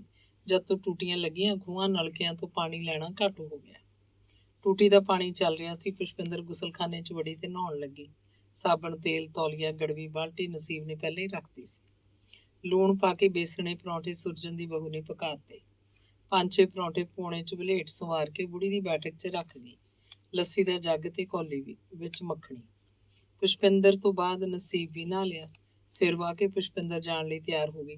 ਨਸੀਬ ਨੇ ਕੇਸਾਂ ਦਾ ਜੂੜਾ ਕਰਕੇ ਪੱਗ ਬੰਨੀ ਤੇ ਫਿਰ ਉਹ ਪਰੌਂਠਿਆਂ ਦਾ ਨਾਸ਼ਤਾ ਕਰਨ ਬੈਠ ਗਏ। ਮਾਂ ਨੇ ਅੰਬ ਦਾ ਅਚਾਰ ਲੈ ਲਿਆ। ਉਹਨਾਂ ਨੂੰ ਇਕੱਠੇ ਬੈਠ ਕੇ ਰੋਟੀ ਖਾਂਦਿਆਂ ਦੇਖ ਮਾਂ ਖੁਸ਼ ਹੋ ਗਈ ਤੇ ਫਿਕਰਮੰਦ ਵੀ। ਉਹਨੂੰ ਲੱਗਦਾ ਕੋਈ ਸੁਪਨਾ ਵਾਵ ਰੋਲੇ ਵਾਂਗ ਪਲ ਦੀ ਪਲ ਉਹਨਾਂ ਦੇ ਘਰ ਆ ਵੜਿਆ। ਘਰ ਦੇ ਜਵਾਕ ਉਹਨਾਂ ਨੂੰ ਇਕੱਠੇ ਦੇਖ ਕੇ ਬੈਠਕ ਦੇ ਮੋਰੀ ਕੋਲ ਆਉਂਦੇ ਤੇ ਹੀ ਕਰਕੇ ਭੱਜ ਜਾਂਦੇ। ਮਿਲਖੀ ਦਾ ਮੁੰਡਾ ਤਾਂ ਤਾੜੀ ਵੀ ਮਾਰਦਾ। ਜਵਾਕਾਂ ਦੀਆਂ ਹਰਕਤਾਂ ਨੂੰ ਦੇਖ ਕੇ ਦੋਵੇਂ ਗੁੱਜਾ ਮੁਸਕਰਾਉਂਦੇ ਤੇ ਮਾਂ ਦੇ ਮੱਥੇ ਦੀਆਂ ਲਕੀਰਾਂ ਨੂੰ ਡੂੰਘਾ ਹੁੰਦੇ ਵੇਖਦੇ। 9 ਵੱਜ ਚੁੱਕੇ ਸੀ। ਨਸੀਬ ਨੇ ਗੁਆਂਢੀਆਂ ਦੇ ਘਰੋਂ ਸਾਈਕਲ ਮੰਗਿਆ ਤੇ ਪੁਸ਼ਪਿੰਦਰ ਨੂੰ ਨਾਲ ਲੈ ਕੇ ਤੁਰ ਪਿਆ। ਤੁਰਨ ਲੱਗੀ ਉਹ ਨਸੀਬ ਦੀਆਂ 3 ਭਰਜਾਈਆਂ ਨੂੰ ਮਿਲੀ, ਹੱਥ ਜੋੜ ਕੇ ਸਤਿ ਸ੍ਰੀ ਅਕਾਲ ਬੁਲਾਈ। ਮਾਂ ਨੂੰ ਝੁੱਕ ਕੇ ਸਤਿ ਸ਼੍ਰੀ ਅਕਾਲ ਆਖਿਆ। ਸੜਕ ਉੱਤੇ ਆ ਕੇ ਨਸੀਬ ਨੇ ਉਹਨੂੰ ਮਗਰ ਕੈਰੀਅਰ ਤੇ ਬਿਠਾ ਲਿਆ। ਉਹ ਹੌਲੀ ਹੌਲੀ ਸਾਈਕਲ ਚਲਾ ਰਿਹਾ ਸੀ। ਪੁਸ਼ਪਿੰਦਰ ਮਗਰ ਚੁੱਪ ਬੈਠੀ ਹੋਈ ਸੀ। ਨਵੇਂ ਲੱਗੇ ਸ਼ੈਲਰ ਕੋਲ ਜਾ ਕੇ ਪੁਸ਼ਪਿੰਦਰ ਕਹਿੰਦੀ, ਐਦੋਂ ਤਾਂ ਉਤਰ ਹੀ ਜਾਂਦੇ ਆ, ਸਾਈਕਲ ਕਿਵੇਂ ਚਲਾਉਣਾ ਹੈ ਨਹੀਂ ਲੱਤਾਂ 'ਚ ਜ਼ੋਰ। ਹਾਂ, ਮੈਂ ਵੀ ਇਹੀ ਆਖਦਾ ਸੀ, ਤੁਰ ਕੇ ਚੱਲਦੇ ਆਂ, ਗੱਲਾਂ ਕਰਦੇ ਜਾਵਾਂਗੇ। ਹਾਲੇ ਹੀ ਜਾ ਕੇ ਕੀ ਤੂੰ ਉੱਥੇ ਚੋਪ ਕੱਤਣਾ? ਜਾ ਹੀ ਰਹਿਣਾ, ਘੰਟਾ ਪਹਿਲਾਂ ਘੰਟਾ ਪਿੱਛੋਂ। ਹਾਏ, ਮੇਰਾ ਤਾਂ ਕਾਲਜਾ ਕੰਬੀ ਜਾਂਦਾ। ਜੇ ਪਤਾ ਲੱਗ ਗਿਆ ਨਾ ਕੋਠੀ ਬਾਪੂ ਜੀ ਨੂੰ, ਮੈਂ ਤਾਂ ਹੈ ਨਹੀਂ, ਤੇਰਾ ਮੈਨੂੰ ਪਤਾ ਨਹੀਂ। ਕੁਛ ਨਹੀਂ ਹੁੰਦਾ, ਤੂੰ ਤਾਂ ਐਵੇਂ ਡਰੀ ਜਾਂਦੀ ਹੈ। ਐਡੀ ਦੂਰ ਕਿਸੇ ਨੂੰ ਕੀ ਪਤਾ? ਪਤਾ ਤਾਂ ਕਿਵੇਂ ਨਾ ਲੱਗੇ, ਆ ਝਾੜ ਗਵਾਈਆਂ ਦੇ ਦਿੰਦੇ ਆ। ਪਰ ਫਿਰ ਹੌਸਲਾ ਜਿਹਾ ਦਿਖਾਉਣ ਲਈ ਆਖਣ ਲੱਗੇ, ਚੱਲ ਦੇਖੀ ਜਾਊ, ਹੁਣ ਡਰ ਡਰ ਕਿੰਨਾ ਕੁ ਚਿਰ ਕੱਟੀ ਜਾਵਾਂਗੇ। ਇੱਕ ਦਿਨ ਤਾਂ ਪੜਾਕਾ ਪੈਣਾ ਹੀ ਆ, ਫੇਰ ਸੋਚ ਲਾਂਗੇ, ਫੇਰ ਦੀ ਫੇਰ ਦੇਖੀ ਜਾਊ। ਹੁਣ ਕਦਮ ਜਦ ਚੱਕ ਕੇ ਲਿਆ ਪਿੱਛੋਂ ਤਾਂ ਮੁੜਿਆ ਨਹੀਂ ਜਾਂਦਾ। ਪੁਸ਼ਪਿੰਦਰ ਸਿੰਘ ਪਹਿਲਾਂ ਵਾਲੀ ਦਲੇਰੀ ਤੇ ਕਾਇਮ ਸੀ। ਉਹ ਬਰਨਾਲੇ ਦੇ ਬੱਸ ਸਟੈਂਡ ਨੂੰ ਗਏ। ਚੰਨਣਵਾਲ ਵੱਲ ਨੂੰ ਉੱਥੋਂ ਚੱਲੀਆਂ ਬੱਸਾਂ ਸੰਧੂ ਪੱਤੀ ਵਿੱਚੋਂ ਦੀ ਠੀਕਰੀ ਵਾਲੇ ਅੱਡੇ ਉੱਤੇ ਆ ਕੇ ਠਹਿਰਦੀਆਂ ਸੀ। ਨਸੀਬ ਨੇ ਠੀਕਰੀ ਵਾਲੇ ਅੱਡੇ ਤੋਂ ਹੀ ਪੁਸ਼ਪਿੰਦਰ ਨੂੰ ਬੱਸ ਚੜ੍ਹਾ ਦਿੱਤਾ। ਅੰਗ 11ਵਾਂ। ਚੰਨਣਵਾਲ ਨੂੰ ਜਾਂਦੀ ਪੁਸ਼ਪਿੰਦਰ ਕਹਿ ਕੇ ਗਈ ਸੀ ਵੀ ਉਹ ਹਫ਼ਤਾ 10 ਦਿਨ ਤੋਂ ਵੱਧ ਉੱਥੇ ਨਹੀਂ ਲਾਏਗੀ। ਜਿਸ ਦਿਨ ਵਾਪਸ ਆਉਣਾ ਹੋਇਆ ਉਹ ਪੱਕੀ ਤਰੀਕ ਤੇ ਸਮਾਂ ਲਿਖ ਕੇ ਚਿੱਠੀ ਪਾਏਗੀ। ਬਰਨਾਲੇ ਦੇ ਬੱਸ ਸਟੈਂਡ ਉੱਤੇ ਉਸ ਦਿਨ ਨਸੀਬ ਆ ਜਾਏ ਤੇ ਉਹ ਫਿਰ ਉੱਥੋਂ ਇਕੱਠੇ ਬੱਸ 'ਚ ਸਲਾਬਤਪੁਰੇ ਤੱਕ ਗੱਲਾਂ ਕਰਦੇ ਜਾਣਗੇ। ਪੁਸ਼ਪਿੰਦਰ ਇਹ ਵੀ ਮਨਾ ਕਰਕੇ ਗਈ ਕਿ ਨਸੀਬ ਚੰਨਣਵਾਲ ਉਹਨੂੰ ਮਿਲਣ ਨਾ ਆਵੇ। ਉੱਥੇ ਉਹਦੇ ਮਾਮੇ ਦੇ ਮੁੰਡੇ ਬਹੁਤ ਭੈੜੇ ਆ, ਜੇ ਕਿਸੇ ਗੱਲ ਦੀ ਸੋ ਹੋ ਗਈ ਤਾਂ ਕੰਮ ਖਰਾਬ ਹੋ ਜਾਊਗਾ। ਮਾਮੇ ਦੇ ਮੁੰਡੇ ਤਾਂ ਫੱਟ ਝੱਜੂ ਪਾ ਲੈਣਗੇ। ਨਸੀਬ ਜਦੋਂ ਤੋਂ ਰਾਮਪੁਰਾ ਫੂਲ ਦੇ ਕਾਲਜ 'ਚ ਪੜ੍ਹਨ ਲੱਗਿਆ ਸੀ ਤੇ ਕੋਠੀ ਆਪਣੇ ਮਾਮੇ ਦੇ ਘਰ ਰਹਿੰਦਾ ਸੀ, ਉਹ ਕਦੇ ਵੀ 2 ਦਿਨ ਤੋਂ ਵੱਧ ਸੰਘੇੜੇ ਆ ਕੇ ਨਹੀਂ ਠਹਿਰਿਆ ਸੀ। ਉਹ ਤਾਂ ਸੰਘੇੜੀ ਆਉਂਦਾ ਵੀ ਚੌਥੇ ਪੰਜਵੇਂ ਮਹੀਨੇ। ਕੀ ਕਰਨ ਆਉਣਾ ਸੀ ਸੰਘੇੜਿਆਂ 'ਚ? ਉਹਦਾ ਸਾਰਾ ਖਾਣ ਪੀਣ ਪਹਿਨਣ ਪੜ੍ਹਾਈ ਦਾ ਖਰਚ ਤਾਂ ਮਾਮੇ ਦੇ ਸਿਰ ਸੀ। ਮਾਮੇ ਨੇ ਤਾਂ ਉਹਨੂੰ ਇੱਕ ਤਰ੍ਹਾਂ ਨਾਲ ਆਪਣਾ ਪੁੱਤ ਹੀ ਬਣਾ ਲਿਆ ਸੀ। ਉਹਦੀ ਮਾਮੀ ਸੀਤੋ ਉਹਨੂੰ ਅੰਤਾਂ ਦਾ ਮੋਹ ਕਰਦੀ। ਉਹਨਾਂ ਦੇ ਘਰ ਕੋਈ ਔਲਾਦ ਨਹੀਂ ਸੀ। ਹੁਣ ਤਾਂ ਇਹ ਨਸੀਬ ਹੀ ਉਹਨਾਂ ਦਾ ਸਭ ਕੁਝ ਸੀ। 10 ਦਿਨ ਲੰਘ ਗਏ, ਪੁਸ਼ਪਿੰਦਰ ਦੀ ਕੋਈ ਚਿੱਠੀ ਨਾ ਆਈ। ਉਹ ਨਿੱਤ ਡਾਕ ਦੇਖਣ ਜਾਂਦਾ। ਪਿੰਡ ਦੇ ਡਾਕ ਥੈਲੇ 'ਚ ਕਦੇ 20 ਕਦੇ 30 ਚਿੱਠੀਆਂ ਨਿਕਲਦੀਆਂ, ਉਹਦੀ ਕੋਈ ਚਿੱਠੀ ਨਾ ਹੁੰਦੀ। ਆਪਣੀ ਚਿੱਠੀ ਨਾ ਦੇਖ ਕੇ ਜਿਵੇਂ ਉਹਦੀ ਭੁੱਖ ਤੇ ਹੀ ਮਰ ਜਾਂਦੀ। ਇੰਝ ਉਹ ਕਦੇ ਕਦੇ ਦੁਪਹਿਰ ਦੀ ਰੋਟੀ ਵੀ ਨਾ ਖਾਂਦਾ। ਚਿੱਠੀ ਦੀ ਉਡੀਕ ਉਹਦੇ ਲਈ ਪੁਸ਼ਪਿੰਦਰ ਦੀ ਉਡੀਕ ਤੋਂ ਵੱਧ ਸੀ। ਹਰ ਰੋਜ਼ ਸਵੇਰ ਤੋਂ ਹੀ ਉਡੀਕ ਕਰਨ ਲੱਗਦਾ। ਰਾਤ ਮਸਾਂ ਲੰਘਦੀ, ਡਾਕ ਥੈਲਾ ਲਿਆਉਣ ਵਾਲਾ ਬੰਦਾ ਵੀ ਉਹਦਾ ਮਹਿਬੂਬ ਬਣ ਗਿਆ। ਸਕੂਲ ਅੱਗੇ ਸਾਈਕਲ ਦੇ ਪੈਂਚਰ ਲਾਉਣ ਵਾਲੇ ਦੀ ਦੁਕਾਨ ਉੱਤੇ ਉਹ ਜਾ ਬੈਠਦਾ। ਉਹਦੀ ਨਿਗਾਹ ਬਰਨਾਲੇ ਵੱਲੋਂ ਆਉਂਦੇ ਹਰ ਸਾਈਕਲ ਸਵਾਰ ਤੇ ਜਾ ਠਹਿਰਦੀ। ਬੰਦਿਆਂ ਦੇ ਭੁਲੇਖੇ ਪੈਂਦੇ ਜਿਵੇਂ ਉਹੀ ਆ ਰਿਹਾ ਹੋਵੇ। ਡਾਕ ਥੈਲਾ ਆਉਣ ਦਾ ਸਮਾਂ ਲੰਘ ਜਾਂਦਾ ਤਾਂ ਉਹ ਤਰਲੋ ਮੱਛੀ ਹੋਣ ਲੱਗਦਾ, ਤੜਫਦਾ ਜਿਵੇਂ ਡਾਕ ਥੈਲਾ ਨਾ ਆਇਆ ਹੋਵੇ ਤਾਂ ਉਹਦੀ ਜਾਨ ਹੀ ਨਿਕਲ ਜਾਊਗੀ। ਡਾਕ ਥੈਲਾ ਆ ਜਾਂਦਾ ਤਾਂ ਉਹਦੇ ਹੱਡਾਂ 'ਚ ਸ਼ਕਤੀ ਭਰਨ ਲੱਗਦੀ। ਉਹ ਡਾਕ ਥੈਲੇ ਵਾਲੇ ਦੇ ਨਾਲ ਹੀ ਹੋ ਲੈਂਦਾ। ਪਿੰਡ ਦੀ ਡਾਕ ਬ੍ਰਾਂਚ ਜਾ ਕੇ ਥੈਲਾ ਖੁੱਲ੍ਹਦਾ ਤਾਂ ਤਿੱਖੀ ਨਜ਼ਰ ਨਾਲ ਕਿਸੇ ਬਾਜ ਵਾਂਗੂ ਚਿੱਠੀਆਂ ਦੇਖਦਾ। ਡਿਲੀਵਰੀ ਏਜੰਟ ਕੱਲੀ ਕੱਲੀ ਚਿੱਠੀ ਦਾ ਐਡਰੈਸ ਪੜ੍ਹਦਾ। ਨਸੀਬ ਝੁੱਕ ਕੇ ਖੜ ਜਾਂਦਾ। ਹਰ ਐਡਰੈਸ ਉੱਤੇ ਅੱਖਾਂ ਪੜ ਝਾਕਦਾ। ਉਹਦੀ ਚਿੱਠੀ ਨਾ ਨਿਕਲਦੀ। ਉਹ ਇੱਕ ਮੂਕ ਹੌਕਾ ਲੈਂਦਾ, ਇਸ ਹੌਕੇ ਨਾਲ ਜਿਵੇਂ ਉਹਦਾ ਕਾਲਜਾ ਧੁਰ ਅੰਦਰ ਤੱਕ ਖੁਰਚਿਆ ਜਾਂਦਾ ਹੋਵੇ। ਉਹਨੂੰ ਲੱਗਦਾ ਜਿਵੇਂ ਇਸ ਹੌਕੇ ਨੇ ਉਹਦੀਆਂ ਨਾੜਾਂ ਦਾ ਖੂਨ ਸਾੜ ਦਿੱਤਾ ਹੋਵੇ। ਉਹਨੂੰ ਕੁਝ ਵੀ ਚੰਗਾ ਨਾ ਲੱਗਦਾ। ਇੱਕ ਦੱਬਵੀਂ ਜਿਹੀ ਚੀਖ ਉਹਦੇ ਮੱਥੇ ਦੀਆਂ ਨਾੜਾਂ ਨੂੰ ਉਭਾਰ ਕੇ ਨਿਕਲ ਤੁਰਦੀ। ਉਹਦੀਆਂ ਪੁੜਪੁੜੀਆਂ 'ਚ ਠੱਕ ਠੱਕ ਹੁੰਦੀ। ਪੈਰ ਘੜੀਸਦਾ ਉਹ ਘਰ ਨਹੀਂ ਸੀ ਜਾਂਦਾ। ਉਹ ਬਾਬਾ ਟੇਕਦਾਸ ਦੇ ਡੇਰੇ ਵੱਲ ਤੁਰ ਪੈਂਦਾ। ਉੱਚੇ ਥੜੇ ਤੇ ਨਿੰਮ ਥੱਲੇ ਬੈਠ ਕੇ ਪੰਜਾਬੀ ਦਾ ਅਖਬਾਰ ਪੜ੍ਹਨ ਲੱਗਦਾ। ਬੁੱਢੇ ਨਿੰਮ ਦੀਆਂ ਜੜ੍ਹਾਂ 'ਚ ਇੱਧਰ ਉੱਧਰ ਮਾਮ ਦਸਤੇ, ਕੁੰਡੇ ਘੋਟਣੇ, ਖੇਤਾਂ 'ਚੋਂ ਲਿਆਂਦੀਆਂ ਜੜੀ ਬੂਟੀਆਂ ਤੇ ਇੱਕ ਪਾਸੇ ਥੜੇ ਤੋਂ ਥੱਲੇ ਲੱਕੜਾਂ ਪਾਥੀਆਂ ਦੇ ਢੇਰ ਕੋਲ ਕੁਸ਼ਤੇ ਮਾਰਨ ਲਈ ਧੂਣਾ ਹੁੰਦਾ, ਜਿਹਦੀ ਲਾਲ ਠੰਡੀ ਸੁਆਹ ਤਾਂਬੇ ਵਾਂਗ ਚਮਕਦੀ। ਇਸ ਨਿੰਮ ਥੱਲੇ 2-3 ਮੰਜੇ ਹਮੇਸ਼ਾ ਹੀ ਡਏ ਰਹਿੰਦੇ। ਪਿੰਡ ਦੇ ਜਾਂ ਬਾਹਰੋਂ ਆਏ ਲੋਕ ਇਹਨਾਂ ਮੰਜਿਆਂ ਉੱਤੇ ਆ ਕੇ ਬੈਠਦੇ, ਅਖਬਾਰ ਪੜ੍ਹਦੇ ਜਾਂ ਦੁਨੀਆ ਭਰ ਦੀਆਂ ਗੱਲਾਂ ਕਰਦੇ। ਲੰਗਰ 'ਚੋਂ ਖੱਟੀ ਲੱਸੀ, ਚਾਹ ਤੇ ਰੋਟੀਆਂ ਦੇ ਭੰਡਾਰੇ ਵੀ ਵਰਤਦੇ ਰਹਿੰਦੇ। ਨਸੀਬ ਦੇ ਹੱਥ 'ਚ ਅਖਬਾਰ ਹੁੰਦਾ ਤਾਂ ਅਨਪੜ੍ਹ ਲੋਕ ਉਹਦੇ ਕੋਲੋਂ ਦੁਨੀਆ ਦੀ ਖਬਰ ਪੁੱਛਦੇ। ਇੱਕ ਸਵਾਲ ਤਾਂ ਘੜਿਆ ਘੜਾਇਆ ਹਮੇਸ਼ਾ ਹੀ ਉੱਠਦਾ, ਹਾਂ ਬਈ ਕੀ ਬੋਲਦਾ ਅਖਬਾਰ? ਕਿਸੇ ਬੰਦੇ ਨੂੰ ਨਸੀਬ 5-7 ਸੁਰਖੀਆਂ ਪੜ੍ਹ ਕੇ ਸੁਣਾ ਦਿੰਦਾ। ਕਿਸੇ ਨੂੰ ਕੋਈ ਇੱਕ ਅੱਧ ਸੁਰਖੀ ਤੇ ਕਿਸੇ ਵਾਰੀ ਚੁੱਪ ਹੀ ਧਾਰ ਲੈਂਦਾ। ਇੰਨਾ ਹੀ ਬੋਲਦਾ, ਹੈ ਨਹੀਂ ਅੱਜ ਤਾਂ ਕੋਈ ਖਾਸ ਖਬਰ। ਦੂਜੇ ਪਾਸੇ ਪੱਕੇ ਵਰਾਂਡੇ 'ਚ ਅਨੇਕ ਲੋਕ ਸੀਮੈਂਟ ਦੇ ਬੈਂਚਾਂ ਤੇ ਤਖਤਪੋਸ਼ ਤੇ ਬੈਠੇ ਹੁੰਦੇ। ਕੁਛ ਲੋਕ ਬਰਾਂਡੇ ਸਾਹਮਣੇ ਨਿੰਮ ਥੱਲੇ ਰੱਖੇ ਪੁਰਾਣੇ ਤਖਤ ਪੋਸ਼ ਤੇ ਬੈਠਦੇ। ਡੇਰੇ ਦੇ ਮਹੰਤ ਬਰਾਂਡੇ 'ਚ ਬੈਠ ਕੇ ਦਵਾਈਆਂ ਦਿੰਦੇ। ਦਵਾਈਆਂ ਦੇਣ ਦੇ ਨਾਲ ਨਾਲ ਰਾਜਨੀਤੀ, ਧਰਮ, ਸੱਭਿਆਚਾਰ, ਸਾਹਿਤ ਸੰਬੰਧੀ ਵਿਖਿਆਨ ਵੀ ਚੱਲਦੇ ਰਹਿੰਦੇ। ਮਰੀਜ਼ਾਂ 'ਚੋਂ ਕੋਈ ਇੱਕ ਜਣਾ ਨਿੱਕਾ ਜਿਹਾ ਸਵਾਲ ਹਵਾ 'ਚ ਉਛਾਲ ਦਿੰਦਾ ਤਾਂ ਬਾਬਾ ਅੱਧਾ ਅੱਧਾ ਘੰਟਾ ਉਹਨੂੰ ਲੈ ਕੇ ਬੋਲੀ ਜਾਂਦੇ।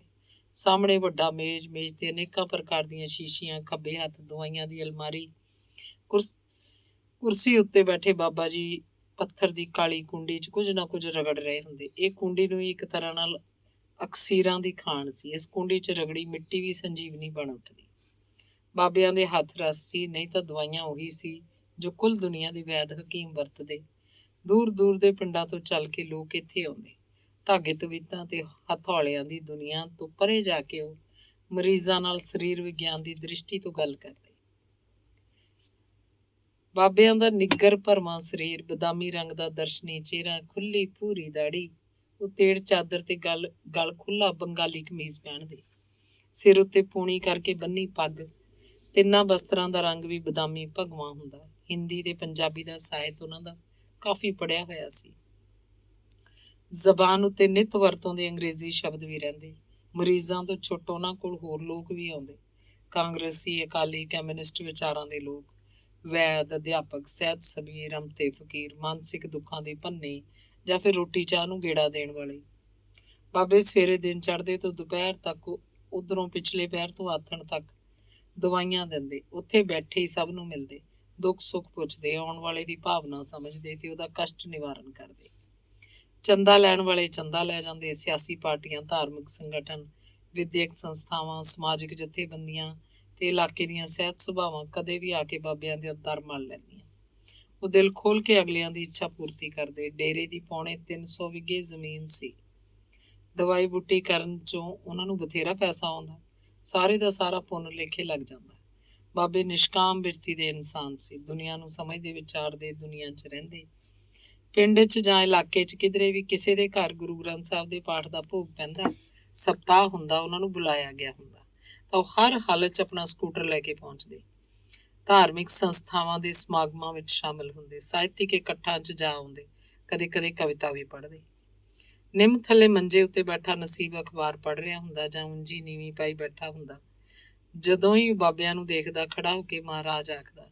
ਬਾਬਿਆਂ ਨੂੰ ਚੰਗਾ ਚੰਗਾ ਲੱਗਦਾ। ਉਹਦਾ ਹਾਲ ਚਾਲ ਪੁੱਛਦੇ ਤੇ ਇੱਕ ਸਵਾਲ ਹਮੇਸ਼ਾ ਹੀ ਕਰਦੇ, ਕਦੋਂ ਆ ਰਿਹਾ ਰਿਜ਼ਲਟ ਬਈ ਤੇਰਾ ਜਵਾਨ? ਦੇਖੋ ਜੀ, ਉਹ ਕਹਿੰਦਾ ਤੇ ਫਿਰ ਚੁੱਪ ਕੀਤਾ ਮੰਜੇ ਤੇ ਬੈਠ ਜਾਂਦਾ। ਕਿੰਨਾ ਸਾਊ ਮੁੰਡਾ। ਕਦੇ ਕਦੇ ਉਹਨਾਂ ਨਾਲ ਹੀ ਮੰਜੇ ਤੇ ਬੈਠ ਕੇ ਬਾਬੇ ਉਹਦੀ ਪਿੱਠ ਥਾਪੜਦੇ, ਉਹਨੂੰ ਗੱਲਾਂ ਪੁੱਛਣ ਲੱਗਦੇ। ਨਸੀਬ ਧੀਮਾ ਧੀਮਾ ਬੋਲਦਾ, ਬਹੁਤ ਥੋੜੇ ਸ਼ਬਦਾਂ 'ਚ ਜਵਾਬ ਦਿੰਦਾ। ਬਾਬਿਆਂ ਨੂੰ ਉਹਦੀ ਸਾਰੀ ਗੱਲ ਸਮਝ ਆਉਂਦੀ ਵੀ ਤੂੰ ਤਾਂ ਜਵਾਨ ਕਮਾਲ ਹੈ, ਬੜੇ ਖੁਲਾਸਾ ਕਰਕੇ ਗੱਲ ਕਹਿਣਾ। ਕਈ ਮਾਰਕਸਵਾਦੀ ਦੇਖਿਆ, ਉਹਨਾਂ ਦਾ ਤਾਂ ਅੱਧ ਵੀ ਪੱਲੇ ਨਹੀਂ ਪੈਂਦਾ, ਸ਼ਬਦਾਂ 'ਚ ਉਲਝ ਕੇ ਹੀ ਰਹਿ ਜਾਂਦੇ ਆ। ਬਾਬੇ ਉਹਦੀ ਤਾਰੀਫ ਕਰਦੇ। ਪਿਛਲੇ ਸਾਲ ਮਈ ਜੂਨ 'ਚ ਬਦਰੀ ਨਾਰਾਇਣ ਕੋਠੇ ਖੜਕ ਸਿੰਘ ਆਇਆ ਸੀ। 2-3 ਦਿਨ ਠਹਿਰਿਆ। ਨਸੀਬ ਦੀ ਤੇਜ਼ ਬੁੱਧੀ ਦੇਖ ਕੇ ਉਹਦੇ ਨਾਲ ਕਈ ਘੰਟੇ ਗੱਲਾਂ ਕੀਤੀਆਂ ਤੇ ਜਾਂਦਾ ਹੋਇਆ ਉਹਨੂੰ 2 ਖਸਤਾ ਹਾਲ ਕਿਤਾਬਾਂ ਦੇ ਗਿਆ। ਉਹਨਾਂ ਦਿਨਾਂ 'ਚ ਹੀ ਨਸੀਬ ਸੰਘੇੜੇ ਆਇਆ ਸੀ। ਕੁਝ ਦਿਨ ਇੱਥੇ ਰਿਹਾ ਸੀ। ਮਾਂ ਕੋਲ ਬੈਠਕ 'ਚ ਪਿਆ ਰਹਿੰਦਾ ਜਾਂ ਬਾਬਾ ਟੇਕਦਾਸ ਦੇ ਡੇਰੇ। ਇਹ ਕਿਤਾਬਾਂ ਉਹਨੇ ਘੋਖ ਪੜ੍ਹੀਆਂ।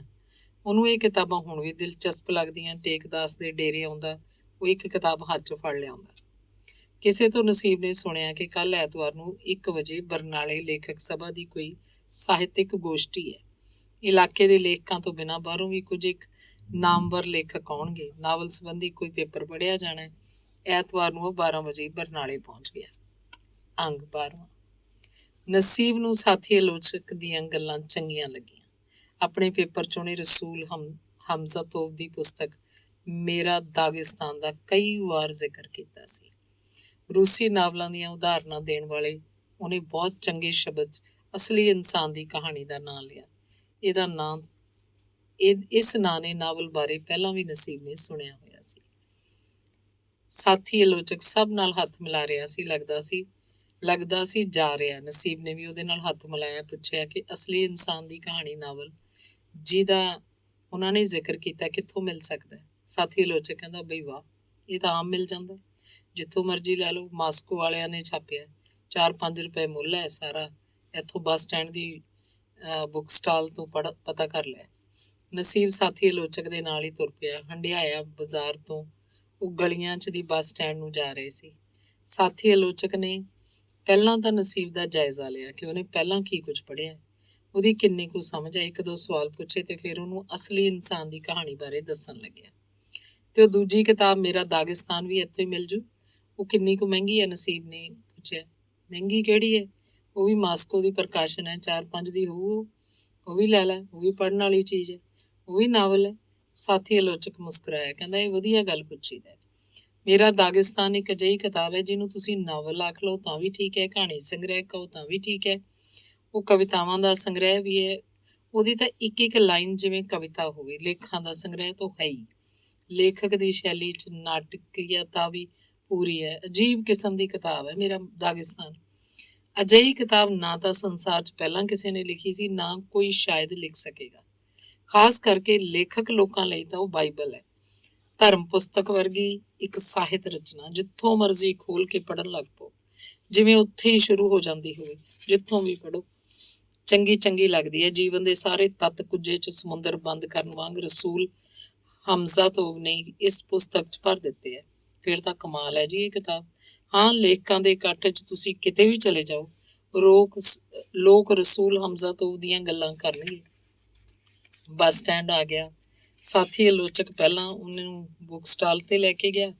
ਦੋਵੇਂ ਕਿਤਾਬਾਂ ਪੁੱਛੀਆਂ। ਹੈਗੀਆਂ ਸੀ, 11 ਰੁਪਏ ਮੁੱਲ ਸੀ ਦੋਵਾਂ ਦਾ, ਪਰ ਨਸੀਬ ਦੀ ਜੇਬ 'ਚ ਤਾਂ ਸਿਰਫ 8 ਰੁਪਏ ਸੀ।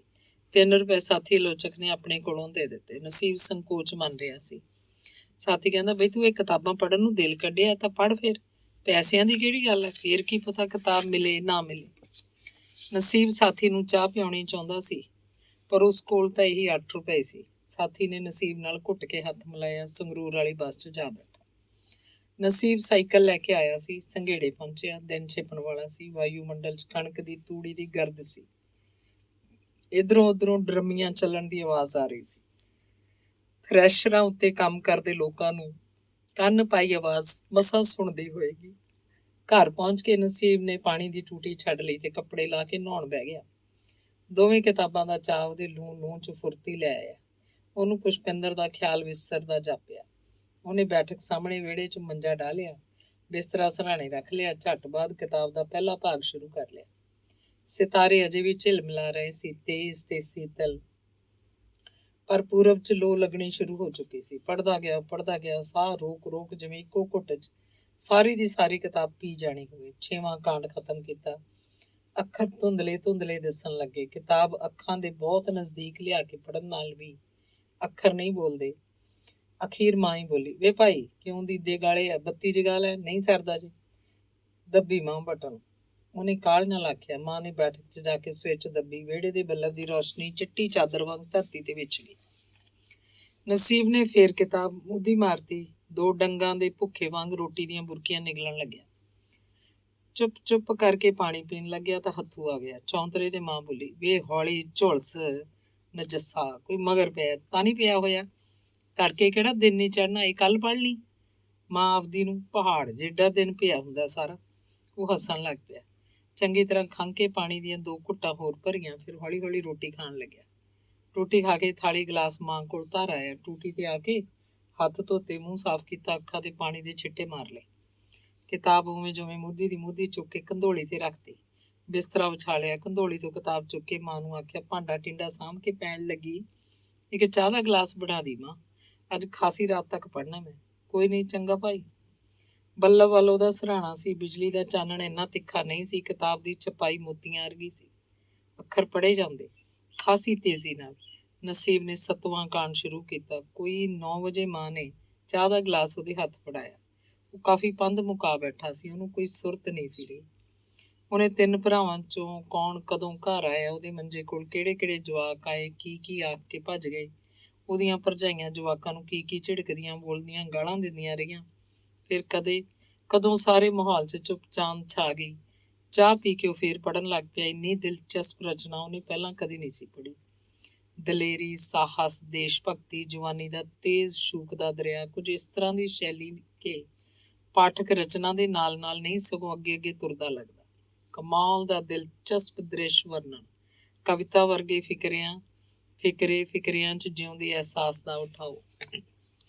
ਅਗਲੇ ਦਿਨ ਸੋਮਵਾਰ ਨੂੰ ਉਹ ਡਾਕ ਥੈਲਾ ਨਹੀਂ ਵੇਖਣ ਗਿਆ। ਮਨ 'ਚ ਦੂਰ ਕਿਧਰੇ ਪੁਸ਼ਪਿੰਦਰ ਦੀ ਚਿੱਠੀ ਲਈ ਤੜਪਦਾ ਸੀ, ਪਰ ਉਹਨੇ ਖਾਮੋਸ਼ ਜਿਹਾ ਫੈਸਲਾ ਕੀਤਾ, ਚਿੱਠੀ ਲਿਖੀ ਹੋਏਗੀ ਤਾਂ ਆ ਹੀ ਜਾਊਗੀ। ਨਿੱਤ ਡਾਕ ਥੈਲੇ ਦੀ ਕੁੱਤੇ ਝਾਕ 'ਚ ਕੀ ਪਿਆ। ਸਵੇਰੇ ਹੀ ਜਾਗਿਆ, ਜੰਗਲ ਪਾਣੀ ਜਾਣ ਤੋਂ ਪਹਿਲਾਂ ਹੀ ਨਾਵਲ ਚੁੱਕ ਲਿਆ। ਮਾਂ ਨੇ ਚਾਹ ਬਣਾਈ ਤਾਂ ਉਹਨੇ ਬੇਧਿਆਨੀ ਚਾਹ ਫੜ ਕੇ ਪੀ ਲਈ। ਨਾਵਲ ਲੈ ਕੇ ਖੇਤਾਂ ਵੱਲ ਚੱਲ ਪਿਆ। ਰਾਏਕੋਟ ਵਾਲੀ ਸੜਕ ਪੈ ਗਿਆ। ਸੜਕ ਤੇ ਨਾਵਲ ਪੜ੍ਹਦਾ ਗਿਆ।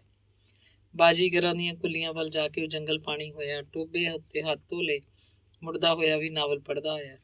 ਰੋਟੀ ਖਾਣ ਵੇਲੇ ਹੀ ਨਹਾਤਾ।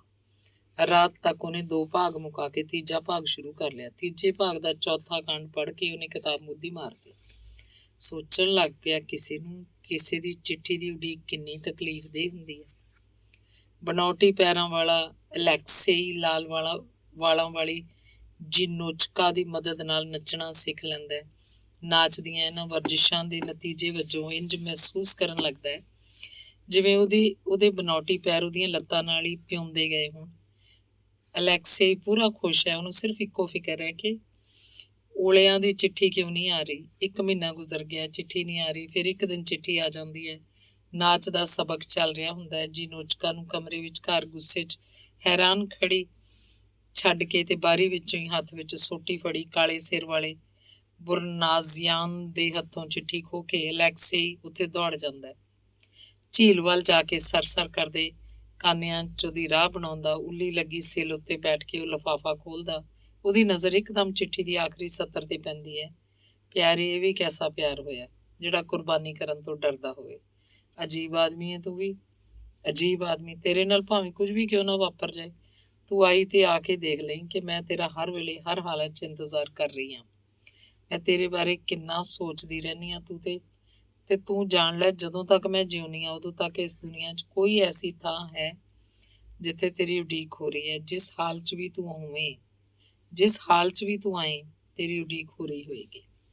ਰਾਤ ਕਾਫੀ ਹੋ ਚੁੱਕੀ ਸੀ। ਗਾਂ ਹੋਰ ਨਾਵਲ ਪੜ੍ਹਿਆ ਜਾਣਾ ਉਹਨੂੰ ਮੁਸ਼ਕਿਲ ਲੱਗਿਆ। ਵਰਕਾ ਮਰੋੜ ਕੇ ਉਹਨੇ ਕਿਤਾਬ ਬੰਦ ਕੀਤੀ ਤੇ ਸਿਰਹਾਣੇ ਰੱਖ ਲਈ। ਬੈਠਕ 'ਚ ਜਾ ਕੇ ਬੱਲਬ ਬੁਝਾ ਦਿੱਤਾ। ਇੱਕ ਚਿਤਵਣੀ ਜੀ ਲੈ ਕੇ ਮੰਜੇ ਤੇ ਪੈ ਗਿਆ। ਪੱਛਮ 'ਚ ਚੰਦ ਦੀ ਦਾਤੀ ਮੱਧਮ ਚਾਨਣੀ ਛੱਡ ਰਹੀ ਸੀ। ਲੱਗਦਾ ਸੀ ਨੀਂਦ ਨਹੀਂ ਆਏਗੀ। ਕਾਲੇ ਜੰਗਲ 'ਚ ਲੜਾਕਾ ਹਵਾਈ ਜਹਾਜ਼ ਡਿੱਗਣ ਨਾਲ ਅਲੈਕਸੇਈ ਦੇ ਪੈਰ ਤਬਾਹ ਹੋ ਗਏ ਸੀ। ਫਿਰ ਹਸਪਤਾਲ 'ਚ ਲਿਜਾ ਕੇ ਕੱਟ ਦਿੱਤੇ ਗਏ ਸਨ। ਨਸੀਬ ਨੂੰ ਲੱਗਿਆ ਉਹਦੇ ਆਪਣੇ ਪੈਰ ਵੀ ਨਹੀਂ ਹਨ। ਇਹ ਸਮਾਜ ਇਹ ਕਾਲਾ ਜੰਗਲ ਹੈ। ਇਸ ਸਮਾਜ ਦੇ ਗੈਰ ਮਨੁੱਖੀ ਕਾਨੂੰਨਾਂ ਨੇ ਜਾਤ ਪਾਤ ਦਾ ਫਾਸ਼ਿਸਟ ਹਵਾਈ ਜਹਾਜ਼ ਮਗਰ ਲਾ ਕੇ ਉਹਨੂੰ ਡੇਗ ਲਿਆ। ਉਹਦੇ ਪੈਰ ਸਾਬਤ ਨਹੀਂ ਰਹੇ। ਪੁਸ਼ਪਿੰਦਰ ਦੇ ਜੱਟ ਪੈਰਾਂ ਨਾਲ ਉਹਦੇ ਨਾਈ ਪੈਰ ਕਦਮ ਮਿਲਾ ਕੇ ਨਹੀਂ ਤੁਰ ਸਕਣਗੇ। ਜੱਟ ਪੈਰਾਂ ਸਾਹਮਣੇ ਉਹਦੇ ਨਾਈ ਪੈਰ ਤਾਂ ਜਿਵੇਂ ਬਨੌਟੀ ਪੈਰ ਹੀ ਹਨ। ਕੀ ਪਤਾ ਪੁਸ਼ਪਿੰਦਰ ਉਹਦੇ ਬੇਪੈਰੇ ਵਜੂਦ ਨੂੰ ਕਦੀ ਅਸਵੀਕਾਰ ਹੀ ਕਰ ਦੇਵੇ। ਪਰ ਨਹੀਂ, ਉਹਨੂੰ ਪਹਿਲਾਂ ਹੀ ਪਤਾ ਹੈ। ਉਹ ਇੰਜ ਨਹੀਂ ਕਰਨ ਲੱਗੀ। ਪਰ ਉਹਦੀ ਚਿੱਠੀ ਕਿਉਂ ਨਹੀਂ ਆਈ? 16-17 ਦਿਨ ਲੰਘ ਗਏ। ਚਿੱਠੀ ਤਾਂ ਹੁਣ ਆਉਣੀ ਹੀ ਚਾਹੀਦੀ ਹੈ। ਇਹ ਤੋਂ ਵੱਧ ਹੁਣ ਉਹ ਕੀ ਰਹੇਗੀ ਚੰਨਣਵਾਲ। ਅੰਗ 13ਵਾਂ। ਅਸਲੀ ਇਨਸਾਨ ਦੀ ਕਹਾਣੀ ਦਾ ਤੀਜਾ ਤੇ ਚੌਥਾ ਭਾਗ ਮੰਗਲਵਾਰ ਅੱਧੀ ਰਾਤ ਤੱਕ ਪੜ੍ਹ ਕੇ ਨਾਵਲ ਨਸੀਬ ਨੇ ਖਤਮ ਕਰ ਦਿੱਤਾ। ਮੰਗਲਵਾਰ ਨੂੰ ਵੀ ਉਹ ਡਾਕ ਥੈਲਾ ਦੇਖਣ ਨਹੀਂ ਗਿਆ, ਨਾ ਹੀ ਬਾਬਾ ਟੇਕਦਾਸ ਦੇ ਡੇਰੇ ਜਾ ਕੇ ਬੈਠਾ। ਸਾਰਾ ਦਿਨ ਨਾਵਲ ਹੀ ਪੜ੍ਹਦਾ ਰਿਹਾ। ਅੱਧੀ ਰਾਤ ਨਾਵਲ ਖਤਮ ਕਰਨ ਉਪਰੰਤ ਉਹਨੂੰ ਇੱਕ ਮਾਨਸਿਕ ਤਸੱਲੀ ਮਿਲੀ। ਅਲੈਕਸੇਈ ਪਿਤਰੋਵਿਚ ਨੇ ਜੰਗ ਤੋਂ ਮਗਰੋਂ ਉਸੇ ਕੁੜੀ ਓਲਿਆ ਨਾਲ ਵਿਆਹ ਕਰ ਲਿਆ ਸੀ ਤੇ ਹੁਣ ਉਹਨਾਂ ਦੇ ਇੱਕ ਬੇਟਾ ਸੀ, ਵਿਕਟੋਰ। ਨਸੀਬ ਨੇ ਫੈਸਲਾ ਵੀ ਕੀਤਾ ਕਿ ਕੋਠੇ ਖੜਕ ਸਿੰਘ ਜਾ ਕੇ ਪੁਸ਼ਪਿੰਦਰ ਨੂੰ ਵੀ ਇਹ ਨਾਵਲ ਪੜ੍ਹਾਏਗਾ। ਅਗਲੀ ਸਵੇਰ ਉਹ ਸੁਸਤ ਜਿਹਾ ਕਾਫੀ ਦਿਨ ਚੜੇ ਉੱਠਿਆ। ਚਾਹ ਪੀ ਕੇ ਖੇਤਾਂ 'ਚ ਜੰਗਲ ਪਾਣੀ ਗਿਆ। ਆ ਕੇ ਗੁਸਲਖਾਨੇ 'ਚ ਬੈਠਾ ਕਿੰਨੇ ਚਿਰ ਟੂਟੀ ਥੱਲੇ ਨਹਾਉਂਦਾ ਰਿਹਾ। ਪੁਸ਼ਪਿੰਦਰ ਉਹਦੀ ਓਲਿਆ ਸੀ। ਉਹਦੇ ਬਾਰੇ ਸੋਚੀ ਜਾਂਦਾ ਰਿਹਾ। ਨਹਾਈ ਗਿਆ, ਕੱਪੜੇ ਪਾ ਕੇ ਉਡੀਕ ਕਰਨ ਲੱਗਿਆ। ਅੱਜ ਤਾਂ ਚਿੱਠੀ ਆ ਜਾਣੀ ਚਾਹੀਦੀ ਹੈ। ਅੱਜ ਡਾਕ ਥੈਲਾ ਜ਼ਰੂਰ ਦੇਖਣਾ। ਵਿੱਚੋਂ ਚਿੱਠੀ ਨਾ ਨਿਕਲੀ ਤਾਂ ਡਾਕਖਾਨਾ ਫੂਕ ਦਿਆਂਗੀ। ਵਿੱਚੇ ਡਾਕ ਬਾਊ ਨੂੰ ਸਾਲਾ ਚਿੱਠੀ ਮੰਗਵਾ ਕੇ ਹੀ ਨਹੀਂ ਦਿੰਦਾ। ਡਾਕ ਥੈਲਾ ਤਾਂ 10-11 ਵਜੇ ਆਉਣਾ ਸੀ। ਉਹਨੇ ਮੇਰਾ ਦਾਗਿਸਤਾਨ ਕਿਤਾਬ ਚੁੱਕ ਲਈ। 27-28 ਸਫ਼ੇ ਇੱਕੋ ਬੈਠਕ 'ਚ ਪੜ੍ਹਦੇ। ਹੌਲੀ ਫੁੱਲ ਸ਼ੈਲੀ 'ਚ ਲਿਖੀ ਇਹ ਰਚਨਾ ਬਹੁਤ ਡੂੰਘੇ ਅਰਥ ਸੁਝਾਉਂਦੀ ਸੀ। ਲੋਕ ਗੀਤਾਂ ਦੀ ਤਸੀਰ ਵਾਲੀ ਵਾਰਤਕ, ਝਰ ਪੈਂਦੀਆਂ ਕਵਿਤਾ ਦੀਆਂ ਫੁਹਾਰਾਂ, ਅਜੀਬ ਕਿਸਮ ਦਾ ਬਿਆਨ ਢੰਗ, ਕਹਾਵਤ ਹੈ। ਉਹ ਕਾਬ ਤੂੰ ਕਿੱਥੇ ਜੰਮਿਆ ਸੈਂ, ਤੰਗ ਗੁਫਾ ਵਿੱਚ। ਉਹ ਕਾਬ ਤੂੰ ਕਿੱਧਰ ਨੂੰ ਉੱਡਦਾ ਜਾ ਰਿਹਾ? ਵਿਸ਼ਾਲ ਆਕਾਸ਼ ਵੱਲ। 10 ਵਜੇ ਤੱਕ ਉਹ ਮੰਜੇ ਤੇ ਬੈਠਾ ਪੜ੍ਹਦਾ ਰਿਹਾ। ਧੁੱਪ ਆਈ ਤਾਂ ਬਿਸਤਰਾ ਇਕੱਠਾ ਕਰਕੇ ਸਿਰਹਾਣੇ ਰੱਖ ਲਿਆ, ਮੰਜੇ ਨੂੰ ਬੋੜ ਥੱਲੇ ਕਰ ਲਿਆ, ਮਾਂ ਨੂੰ ਆਖ ਕੇ ਇੱਕ ਵਾਰੀ ਚਾਹ ਫੇਰ ਪੀ ਲਈ। ਉਵੇਂ ਜਿਵੇਂ ਪੜ੍ਹਦਾ ਪੜ੍ਹਦਾ ਡਾਕਖਾਨੇ ਵੱਲ ਨੂੰ ਚੱਲ ਪਿਆ। ਡਾਕ ਥੈਲਾ ਅਜੇ ਨਹੀਂ ਸੀ ਆਇਆ। ਡਾਕਖਾਨੇ 'ਚ ਬੈਠ ਕੇ ਪੜ੍ਹਨ ਲੱਗਿਆ। ਇੱਕ ਸਟੂਲ ਲੈ ਲਿਆ, ਪੜ੍ਹੀ ਗਿਆ। ਕੋਈ ਧਿਆਨ ਨਾ ਕੀਤਾ ਡਾਕ ਬਾਬੂ ਕੀ ਕਹੀ ਜਾ ਰਿਹਾ। ਕਦੋਂ ਰਜਿਸਟਰ ਦਾ ਹਿਸਾਬ ਕਿਤਾਬ ਮੁਕੰਮਲ ਕੀਤਾ, ਕਦੋਂ ਫਾਰਮ ਭਰੇ, ਕਦੋਂ ਮੋਹਰ ਦੀ ਤਾਰੀਖ ਬਦਲੀ। ਪੂਰੇ 11 ਵਜੇ ਡਾਕ ਥੈਲਾ ਆਇਆ। ਨਸੀਬ ਦੀ ਚਿੱਠੀ ਅੱਜ ਵੀ ਨਹੀਂ ਸੀ। ਉਹ ਡਾਕ ਬਾਬੂ ਵਾਲਾ ਔਖਾ ਜਿਹਾ ਹੋ ਕੇ ਝਾਕਿਆ, ਪੁੱਛਣ ਲੱਗਿਆ, ਕਿਉਂ ਜੀ? ਸਿੰਘੇੜਾ ਵਾਇਆ ਬਰਨਾਲਾ, ਜ਼ਿਲ੍ਹਾ ਸੰਗਰੂਰ ਲਿਖਣਾ ਹੀ ਕਾਫੀ ਹੈ ਜਾਂ ਇੱਥੋਂ ਦੇ ਐਡਰੈਸ ਨਾਲ ਹੋਰ ਵੀ ਕੁਝ ਦੇਣਾ ਪੈਂਦਾ? ਬਸ ਇੰਨਾ ਹੀ ਬਹੁਤ ਹੈ। ਚਿੱਠੀ ਤਾਂ ਸੰਘੇੜਾ ਜ਼ਿਲ੍ਹਾ ਸੰਗਰੂਰ ਲਿਖਣ ਨਾਲ ਹੀ ਮਿਲ ਜਾਂਦੀ ਹੈ। ਵਾਇਆ ਬਰਨਾਲਾ ਲਿਖੋ ਜਾਂ ਨਾ। ਨਸੀਬ ਬੁੱਲਾਂ 'ਚ ਬੁੜਬੜਾਇਆ, ਚਿੱਠੀ ਸਾਲੀ ਜਾਂਦੀ ਕਿੱਧਰ ਹੈ? ਫਿਰ ਪੁੱਛਿਆ, ਕਿਉਂ ਜੀ? ਨਸੀਬ ਸਿੰਘ ਪਿੰਡ 'ਚ ਹੋਰ ਤਾਂ ਕੋਈ ਨਹੀਂ ਕਿ ਹੈਗਾ? ਨਾ ਕੋਈ ਨਹੀਂ, ਇੱਕ ਬਸ ਤੂੰ ਹੀ ਹੈ। ਡਾਕ ਬਾਬੂ ਆਪਣੇ ਧਿਆਨ 'ਚ ਹੀ ਉਹਦੀਆਂ ਗੱਲਾਂ ਦਾ ਜਵਾਬ ਦਿੰਦਾ ਜਾ ਰਿਹਾ ਸੀ। ਚਿੱਠੀਆਂ ਛਾਂਟਦਾ, ਮੋਹਰਾਂ ਲਾਉਂਦਾ, ਫਿਰ ਰਜਿਸਟਰ ਦੇ ਫਾਰਮ 'ਚ ਕੋਈ ਇੰਦਰਾਜ਼ ਕਰਦਾ। ਉਹਨੂੰ ਤਾਂ ਆਪਣੇ ਕੰਮ ਦੀ ਗੌਰ ਸੀ। ਨਸੀਬ ਬਹੁਤ ਔਖਾ ਹੋਇਆ ਖੜਾ ਸੀ। ਅਖੀਰ ਉੱਥੋਂ ਹਿੱਲਿਆ, ਸੁਸਤ ਚਾਲ ਤੁਰਦਾ ਤੁਰਦਾ ਬਾਬਾ ਟੇਕਦਾਸ ਦੇ ਡੇਰੇ ਆ ਗਿਆ। ਕਿਤਾਬ ਦੇ ਕੁਝ ਸਫ਼ੇ ਹੋਰ ਪੜ੍ਹੇ, ਫਿਰ ਥੜੇ ਵਾਲੇ ਨਿੰਮ ਹੇਠ ਮੰਜੇ ਤੇ ਸਿਰਹਾਣੇ ਥੱਲੇ ਬਾਂਹ ਦੇ ਕੇ ਪੈ ਗਿਆ। ਉੱਥੇ ਹੋਰ ਕੋਈ ਨਹੀਂ ਸੀ। ਚੁੱਪ ਵੀ ਇੱਕ ਨਸ਼ਾ ਹੀ ਹੁੰਦੀ ਹੈ। ਉਹਨੂੰ ਨੀਂਦ ਦਾ ਟੂਲਾ ਆ ਗਿਆ। ਝਪਕਾ ਜਿਹਾ ਪਿਆ, ਜਿਵੇਂ ਕੋਈ ਜਣਾ ਇੱਕ ਚਿੱਠੀ ਉਹਦੇ ਹੱਥ ਫੜਾ ਰਿਹਾ ਹੋਵੇ। ਨਵਾਂ ਨਕੋਰ ਅੰਤਰਦੇਸ਼ੀ ਪੱਤਰ। ਉਹ ਹੜਬੜਾ ਕੇ ਉੱਠ ਖੜਾ, ਅੱਖਾਂ ਮਲੀਆਂ। ਉੱਥੇ ਤਾਂ ਕੋਈ ਵੀ ਨਹੀਂ ਸੀ। ਇੱਕ ਨਿੱਕਾ ਜਿਹਾ ਸੁਪਨਾ ਉਹਨੂੰ ਕਿੰਨਾ ਵੱਡਾ ਝਟਕਾ ਮਾਰ ਗਿਆ। ਮੈਲੇ ਲੱਠੇ ਦਾ ਦੋਰਾਣਾ ਚਾਦਰਾ ਤੇੜ ਪਾ ਕੇ ਨੰਗੇ ਪਿੰਡੇ ਫਿਰਦਾ ਗੱਭਰੂ ਜਵਾਨ ਮੁੰਡਾ ਪੰਪ ਉੱਤੇ ਖਾਲੀ ਬੋਤਲਾਂ ਬੁਰਸ਼ ਮਾਰ ਸਾਫ਼ ਕਰ ਰਿਹਾ ਸੀ। ਨਸੀਬ ਨੇ ਉਹ ਤੋਂ ਪਾਣੀ ਮੰਗਿਆ। 2 ਬੋਤਲਾਂ ਹੀ ਬਾਕੀ ਸੀ। ਮੁੰਡਾ ਪਿੱਤਲ ਦਾ ਗਲਾਸ ਭਰ ਕੇ ਪਾਣੀ ਦੇ ਗਿਆ। ਬਾਬੇ ਸਭ ਮਰੀਜ਼ਾਂ ਨੂੰ ਭੁਗਤਾ ਚੁੱਕੇ ਸੀ। ਪੈਰਾਂ 'ਚ ਲੱਕੜ ਦੇ ਪਊਏ, ਗਲ ਤੇੜ ਟੈਰੀਕੋਟ ਦਾ ਬਦਾਮੀ ਕੁੜਤਾ ਚਾਦਰਾ, ਖੁੱਲੀ ਦਾੜੀ, ਮੁਸਕਰਾਟਾਂ ਬਖੇਰਦਾ ਸਦਾ ਬਹਾਰ ਚਿਹਰਾ। ਆਪਣੇ ਕਮਰੇ 'ਚ ਜਾ ਕੇ ਹੁਣ ਉਹਨਾਂ ਨੇ ਰੋਟੀ ਖਾਣੀ ਸੀ। ਉਹਨਾਂ ਨੇ ਦੇਖਿਆ ਨਿੰਮ ਥੱਲੇ ਨਸੀਬ ਇਕੱਲਾ ਬੈਠਾ ਹੈ ਤੇ ਉਦਾਸ ਜਿਹਾ ਲੱਗਦਾ। ਉਹਨਾਂ ਨੇ ਜਾਂਦੇ ਜਾਂਦੇ ਸੁਭਾਈ ਕੀ ਪੁੱਛ ਲਿਆ, ਸੁਣਾ ਵੀ ਜਵਾਨ, ਕਿਵੇਂ ਹੈ ਸਰੀਰ? ਠੀਕ ਹੈ ਜੀ। ਕਿਵੇਂ ਢਿੱਲਾ ਜਾ ਬੋਲਦਾ ਹੈ? ਇਹ ਕਿਹੜੀ ਪੁਸਤਕ ਦੀ ਸਟੱਡੀ ਕਰ ਰਿਹਾ? ਉਹਦੇ ਹੱਥ 'ਚ ਕਿਤਾਬ ਦੇਖ ਕੇ ਬਾਬਿਆਂ ਨੇ ਪੁੱਛਿਆ। ਇਹ ਤਾਂ ਮੇਰਾ ਦਾਗਿਸਤਾਨ ਹੈ ਜੀ, ਬਰਨਾਲਿਓਂ ਲਿਆਂਦੀ ਸੀ, ਹੁਣੇ ਪੜ੍ਹਦਾ। ਮੇਰਾ ਦਾਗਿਸਤਾਨ? ਦੇਖਾਂ, ਇਸ ਪੁਸਤਕ ਦੀ ਤਾਂ ਬੜੀ ਚਰਚਾ ਸੁਣੀ ਹੈ। ਲੇਖਕ ਲੋਕ ਬਹੁਤ ਗੱਲਾਂ ਕਰਦੇ ਹੁੰਦੇ ਨੇ ਬਰਨਾਲੇ ਜਦੋਂ ਜਾਈਦਾ ਤਾਂ। ਹਾਂਜੀ, ਉੱਥੋਂ ਸੁਣ ਕੇ ਹੀ ਮੈਂ ਖਰੀਦੀ ਹੈ। ਕਿਤਾਬ ਨਸੀਬ ਨੇ ਬਾਬਿਆਂ ਨੂੰ ਫੜਾਤੀ। ਉਹ ਬੋਲੇ, ਤੂੰ ਖਤਮ ਕਰ ਲੈ ਪਹਿਲਾਂ, ਫਿਰ ਮੈਨੂੰ ਦੇਈ, ਮੈਂ ਵੀ ਕੱਢੂ ਕੁਛ ਇਹਦੇ 'ਚੋਂ। ਵਾਪਸ ਕਿਤਾਬ ਦਿੰਦੇ ਸਮੇਂ ਬਾਬਿਆਂ ਦੀ ਨਿਗਾਹ ਨਸੀਬ ਦੇ ਚਿਹਰੇ ਤੇ ਪੈ ਗਈ। ਅੱਖਾਂ ਡੁੱਬੀਆਂ ਹੋਈਆਂ। ਪੁੱਛਣ ਲੱਗੇ, ਅੱਖਾਂ ਭਾਈ ਤੇਰੀਆਂ ਕਿਵੇਂ ਐ? ਉਹ ਸੂਤ ਤਾਂ ਹੈ ਤੂੰ? ਹਾਂਜੀ ਠੀਕ ਆ। ਨਹੀਂ ਠੀਕ ਤਾਂ ਨਹੀਂ ਲੱਗਦਾ, ਕਿਤੇ ਬਹੁਤਾ ਤਾਂ ਨਹੀਂ ਪੜ੍ਹਦਾ ਰਹਿੰਦਾ? ਨਹੀਂ ਜੀ, ਇੰਨਾ ਤਾਂ ਕਿਹੜਾ ਪੜ੍ਹਦਾ। ਤਾਂ ਫਿਰ ਕੋਈ ਅੰਦਰਲਾ ਰੋਗ ਹੈ ਜਵਾਨ? ਨਾ ਜੀ, ਅੰਦਰਲਾ ਰੋਗ ਤਾਂ ਕੋਈ ਨਹੀਂ। ਫਿਰ ਚਿਹਰਾ ਤੇਰਾ ਮੁਰਝਾਇਆ ਜਿਹਾ ਕਿਉਂ? ਦੱਸ ਨਾ ਦੱਸ, ਗੱਲ ਤਾਂ ਜ਼ਰੂਰ ਹੈ। ਕੋਈ ਮੁੰਡਾ ਨੀਵੀਂ ਪਾ ਗਿਆ। ਬਾਬੇ ਉਹਦੇ ਸਿਰਹਾਣੇ ਵੱਲ ਬੈਠ ਗਏ। ਉਹਦੇ ਮੋਢਿਆਂ ਉੱਤੋਂ ਦੀ ਬਾਂਹ ਕੱਢ ਕੇ ਉਹਨੂੰ ਝੰਜੋੜਿਆ। ਉਂਝ ਹੀ ਪੁੱਛਿਆ, ਐਤਕੀ ਤਾਂ ਬੜੇ ਦਿਨ ਲਾਤੇ ਤੂੰ ਇੱਥੇ, ਪਹਿਲਾਂ ਤਾਂ ਕਦੇ ਇੰਨਾ ਰਿਹਾ ਨਹੀਂ। ਬਸ ਜੀ, ਹੁਣ ਤਾਂ ਚਲਿਆ ਹੀ ਜਾਊਂਗਾ। ਮਾਮਾ ਵੀ ਫਿਕਰ ਕਰਦਾ ਹੋਣਾ। ਮੈਂ ਤਾਂ 1-2 ਦਿਨਾਂ ਵਾਸਤੇ ਹੀ ਆਇਆ ਸੀ। ਨਸੀਬ ਰੋਣ ਵਾਂਗ ਬੋਲ ਰਿਹਾ ਸੀ। ਬਾਬਿਆਂ ਨੇ ਉਹਦੇ ਹੱਥੋਂ ਕਿਤਾਬ ਫੜ ਲਈ, ਖੋਲ ਕੇ ਇੱਧਰ ਉੱਧਰ ਵਰ ਕੇ ਪਲਟਣ ਲੱਗੇ। ਲੰਗਰ 'ਚ ਕੰਮ ਧੰਦਾ ਕਰਦੇ ਫਿਰਦੇ ਮੁੰਡੇ ਨੂੰ ਹਾਕ ਮਾਰੀ, ਮੋਦਨ ਦਾਸ ਵੀ ਥਾਲੀ ਲੈ ਚੱਲ, ਫਿਰ ਉੱਥੇ ਖਾ ਲਈਏ 2 ਬੁਰਕੀਆਂ। ਸਤਨਾਮ ਜੀ। ਨੰਗਾ ਸਿਰ, ਨੰਗੇ ਪੈਰ, ਨੰਗਾ ਪਿੰਡਾ, ਪਰ ਤੇੜ ਚਾਦਰਾ। ਮੁੰਡੇ ਨੇ ਲੰਗਰ 'ਚੋਂ ਹੀ ਉੱਚਾ ਬੋਲ ਕੱਢ ਕੇ ਹੁੰਗਾਰਾ ਭਰਿਆ, ਦੇਖ ਕੀ ਸੋਹਣਾ ਲਿਖਿਆ ਰਸੂਲ ਹਮਜ਼ਾ ਤੋਬ ਨੇ।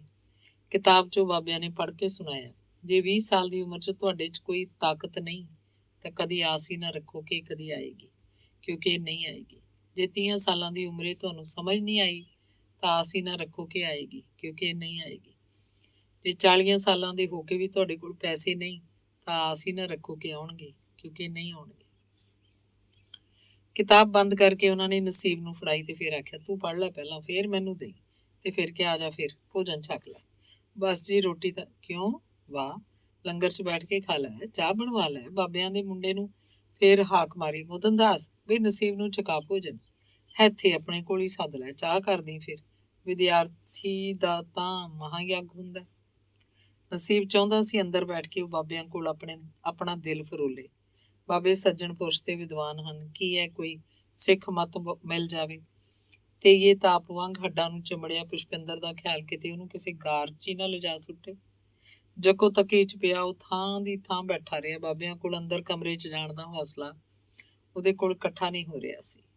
ਕਮਰੇ 'ਚ ਥਾਲੀ ਦੇ ਕੇ ਮੋਦਨ ਲੰਗਰ 'ਚ ਵਾਪਸ ਆਇਆ। ਇੱਕ ਥਾਲੀ ਹੋਰ ਲਾ ਕੇ ਨਸੀਬ ਨੂੰ ਹਾਕ ਮਾਰਤੀ, ਆਜੋ ਜੀ ਆਜੋ। ਫਿਰ ਨਾਲ ਦੀ ਨਾਲ ਚੁੱਲ੍ਹੇ ਤੇ ਚਾਹ ਵੀ ਧਰ ਲਈ।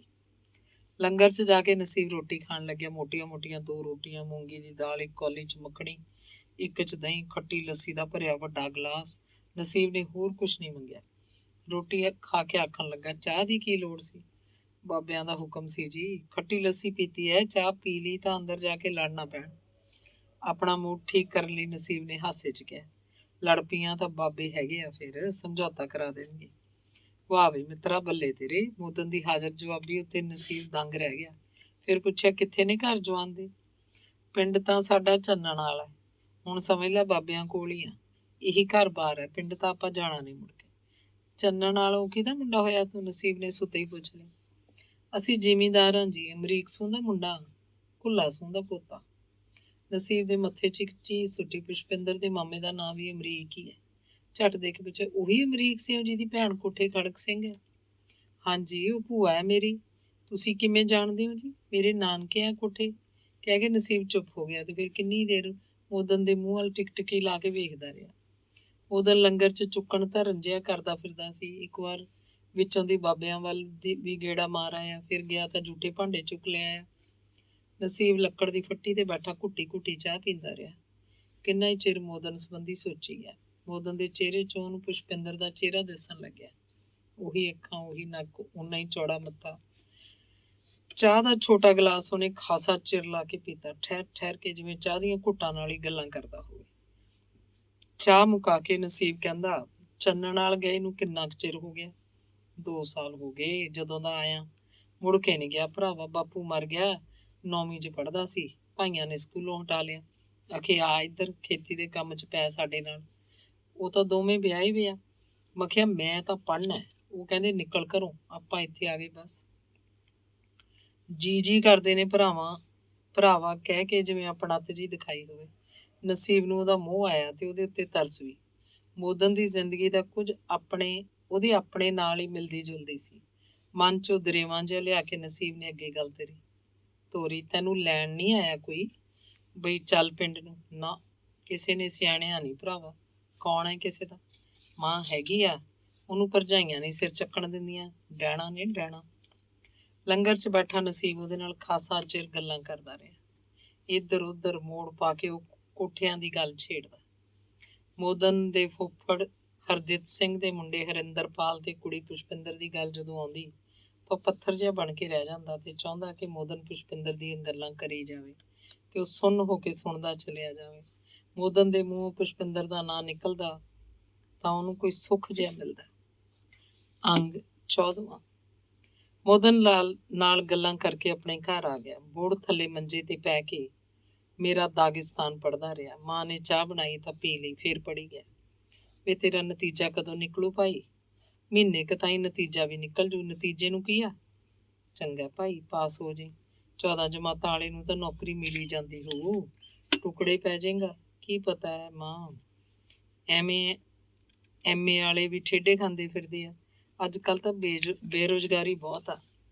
ਲੈ ਭਾਈ, ਕਿਵੇਂ ਨਹੀਂ ਮਿਲੂ ਨੌਕਰੀ? 14 ਸਾਲ ਹੋ ਗਏ ਮੱਥਾ ਮਾਰਦੇ ਨੂੰ, ਅਜੇ ਕਿਹੜਾ ਹਟਦਾ? ਅਜੇ ਵੀ ਖਹਿੜਾ ਨਹੀਂ ਛੱਡਦਾ ਕਿਤਾਬਾਂ ਦਾ। ਇਹ ਕਿਤਾਬਾਂ ਤਾਂ ਉਹੀ ਪੜ੍ਹਦਾ, ਇਹ ਪੜ੍ਹਾਈ ਦੀਆਂ ਕਿਤਾਬਾਂ ਥੋੜ੍ਹਾ ਨੇ। ਹੋਰ ਕਾਹਦੀਆਂ ਨੇ? ਪੜ੍ਹਾਈ ਦੀਆਂ ਨਹੀਂ ਤਾਂ ਇਹ ਤਾਂ ਮਾਂ ਨੂੰ ਉਹ ਕੀ ਸਮਝਾਉਂਦਾ। ਜਿੰਨੀਆਂ ਜ਼ਿਆਦਾ ਕਿਤਾਬਾਂ ਪੜ੍ਹੇਗਾ ਉਨੀ ਚੰਗੀ ਨੌਕਰੀ ਮਿਲੂ ਭਾਈ, ਇਹ ਤਾਂ ਚੰਗਾ ਹੀ ਆ। ਨੌਕਰੀ ਦਾ ਕੋਈ ਪਤਾ ਨਹੀਂ ਮਾਂ, ਹੋਰ ਕੀ ਕਰੇਗਾ ਫਿਰ? ਕੀ ਪਤਾ ਬਾਪੂ ਵਾਲੀ ਗੁੱਛੀ ਚੱਕਣੀ ਪੈ ਜੇ। ਲੋਕਾਂ ਦਾ ਮੂੰਹ ਸਿਰ ਮੁੰਨਾਂਗੇ, ਰੋਟੀ ਖਾਵਾਂਗੇ। ਵੇ ਫੋਟ, ਇਹੋ ਜਿਹੇ ਬੋਲ ਹੀ ਕੱਢੇਗਾ ਨਾ, ਸ਼ਰਮ ਤਾਂ ਨਹੀਂ ਭੋਰਾ ਰੱਤੀ ਮਾਸਾ ਵੀ। ਹੋਰ ਫਿਰ ਜਦੋਂ ਨਤੀਜਾ ਨਿਕਲ ਗਿਆ ਦੇਖੀ ਜਾਊ। ਪਹਿਲਾਂ ਹੀ ਤੂੰ ਕੁਰਸੀ ਤੇ ਬਿਠਾਈ ਜਾਂਦੀ ਹੈ। ਕੁਰਸੀ ਮਿਲੂ? ਕੁਰਸੀ ਕਿਵੇਂ ਨਾ ਮਿਲੂ? ਆਪਣਾ ਕੀ ਰੱਬ ਵੇਚਿਆ ਹੋਇਆ? ਨਾਲੇ ਆਪਣੀਆਂ ਜਾਤਾਂ ਨੂੰ ਤਾਂ ਪਹਿਲ ਦਿੰਦੇ ਆ ਨੌਕਰੀ। ਜੱਟਾਂ ਤੇ ਬਾਹਮਣ ਬਾਣੀਆਂ ਨਾਲੋਂ ਮੂਹਰੇ ਰੱਖਦੇ ਆ। ਇਉਂ ਗੱਲ ਕਰਦੀਆਂ ਤਾਂ ਆਪਾਂ ਤੋਂ ਵੀ ਮੂਹਰੇ ਬੈਠੇ ਆ। ਆਪਾਂ ਤੋਂ ਮੂਹਰੇ ਕੌਣ? ਆਹ ਮਜ਼੍ਹਬੀ ਰਾਮਦਾਸੀ, ਹੋਰ ਕੌਣ? ਅੱਜ ਕੱਲ ਤਾਂ ਇਹਨਾਂ ਨੂੰ ਪਹਿਲਾਂ ਮਿਲਦੀ ਆ ਨੌਕਰੀ। ਚੱਲ ਭਾਈ, ਜੱਟਾਂ ਬਾਹਮਣਾਂ ਤੋਂ ਤਾਂ ਚੰਗੇ ਹੀ ਆ। ਨਸੀਬ ਨੇ ਇੱਕ ਦਬਵਾਂ ਜਿਹਾ ਹੌਕਾ ਲਿਆ, ਮਨ 'ਚ ਚਿਤਾਰਿਆ, ਕਿੱਥੇ ਚੰਗੇ ਆ ਮਾਂ ਮੇਰੀਏ, ਬਰਾਬਰ ਦੇ ਹੁੰਦੇ ਤਾਂ ਵੀ ਗੱਲ ਸੀ। ਨੌਕਰੀ ਪੇਸ਼ੇ 'ਚ ਤਾਂ ਬਰਾਬਰੀ ਦੇ ਦਿੱਤੀ। ਸਮਾਜਿਕ ਬਰਾਬਰੀ ਦੇਣ ਕਿਹੜਾ ਨਵਾਂ ਗਾਂਧੀ ਆਊ? ਤੇ ਫਿਰ ਇੱਕ ਟੀਸ ਜੀ ਖਾ ਕੇ ਉਹਨੇ ਲੰਮਾ ਸਾਹ ਲਿਆ। ਕਾਸ਼ ਪੁਸ਼ਪਿੰਦਰ ਤੇ ਮੇਰੇ 'ਚ ਜੱਟ ਨਾਈ ਦਾ ਫਰਕ ਨਾ ਹੁੰਦਾ। ਉਹਨੇ ਗੱਲ ਬਦਲੀ, ਜੱਟਾਂ ਬਾਹਮਣਾਂ ਤੇ ਖੱਤਰੀਆਂ ਬਾਣੀਆਂ ਦੀ ਗੱਲ ਛੱਡ ਮਾਂ। ਹੁਣ ਤਾਂ ਸਾਡੀਆਂ ਪਛੜੀਆਂ ਸ਼੍ਰੇਣੀਆਂ ਤੇ ਮਜ਼੍ਹਬੀ ਰਾਮਦਾਸੀਆਂ 'ਚ ਵੀ ਇੱਕ ਉੱਚ ਸ਼੍ਰੇਣੀ ਪੈਦਾ ਹੋ ਚੁੱਕੀ ਆ। ਸਾਡੇ 'ਚੋਂ ਹੀ ਇਹ ਉੱਚ ਸ਼੍ਰੇਣੀ ਉੱਠ ਕੇ ਸਾਰੇ ਸੁਰੱਖਿਅਤ ਅਧਿਕਾਰ ਪ੍ਰਾਪਤ ਕਰੀ ਜਾ ਰਹੀ ਹੈ। ਵੇ ਭਾਈ, ਮੈਨੂੰ ਤਾਂ ਤੇਰੀ ਗੱਲ ਹੀ ਸਮਝ ਨਹੀਂ ਆਈ। ਮਾਂ ਨਾਲ ਕਾਹਨੂੰ ਫਾਰਸੀਆਂ ਮਾਰਦਾ? ਸਿੱਧੀ ਗੱਲ ਸਮਝਾ ਦੇ। ਆ ਛੈਣੀ ਕੀ ਲਾਈ ਆ ਤੂੰ? ਮਾਂ, ਅਮੀਰ ਤੇ ਗਰੀਬ ਲੋਕ ਹੈਗੇ ਆ ਨਾ।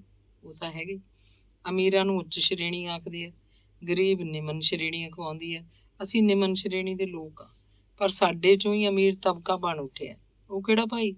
ਆਹ ਦੇਖ, ਜਿਵੇਂ ਘਣੀਏ ਤਰਖਾਣ ਦਾ ਮੁੰਡਾ ਹੈ ਨਾ, ਵੱਡਾ ਜੱਜ, ਇਹ ਹੁਣ ਸੰਘੇੜਿਆਂ ਦੇ ਤਖਾਣਾਂ ਨੂੰ ਕਦੋਂ ਸਿਆਣਦਾ? ਆ ਮਾਗੀ ਦਲਿਤ ਦਾ ਮੁੰਡਾ ਹੈ ਨੀ, DSP, ਮੁਕੰਦ ਛੀਮੇ ਦਾ ਪੋਤਾ, ਸੁਣਿਆ IAS ਕਰ ਗਿਆ, DC ਬਣ ਕੇ ਨਿਕਲੂ। ਗਾਹਾਂ ਤੋਂ ਸਾਰੀਆਂ ਸਰਕਾਰੀ ਸਹੂਲਤਾਂ, ਖਾਸ ਅਧਿਕਾਰ ਇਹਨਾਂ ਜੱਜਾਂ, ਪੁਲਿਸ ਅਫਸਰਾਂ, DCਆਂ ਦੇ ਪੁੱਤ ਪੋਤਿਆਂ ਨੂੰ ਹੀ ਮਿਲਣਗੇ। ਸਭ ਰਾਜਨੀਤੀ ਦੀ ਖੇਡ ਆ ਮਾਂ। ਮੇਰਾ ਪਿਓ ਅੰਗਰੇਜ਼ਾਂ ਦੀਆਂ 2 ਜੁੱਤੀਆਂ ਸਿਰ 'ਚ ਮਰਵਾ ਲੈਂਦਾ ਤਾਂ ਮੈਂ ਵੀ ਕਿਸੇ ਕੁਰਸੀ ਦਾ ਹੱਕਦਾਰ ਬਣ ਜਾਂਦਾ। ਮੈਨੂੰ ਗੁੱਛੀ ਵਾਲੇ ਨਾਈ ਦੇ ਮੁੰਡੇ ਨੂੰ ਕਿਹੜਾ ਪੁੱਛਦਾ ਹੁਣ?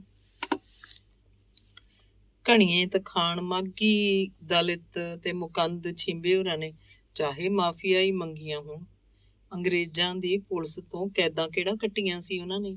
ਆਜ਼ਾਦੀ ਮਿਲੀ ਤਾਂ ਇਹ ਵੀ ਸੁਤੰਤਰਤਾ ਸੰਗਰਾਮੀ ਬਣ ਬੈਠੇ, ਕਾਂਗਰਸ ਦੇ ਟੁੱਕੜ ਬੋਝ। ਵੇ ਸਾਊ, ਤੂੰ ਤਾਂ ਬੜੀਆਂ ਗੱਲਾਂ ਮਾਰਦਾ, ਮਗਜ ਪਾੜ ਫਿਰ ਇਹ ਸਾਰਾ ਢਾਂਚਾ ਲੋਟ ਕਿਵੇਂ ਆਊ?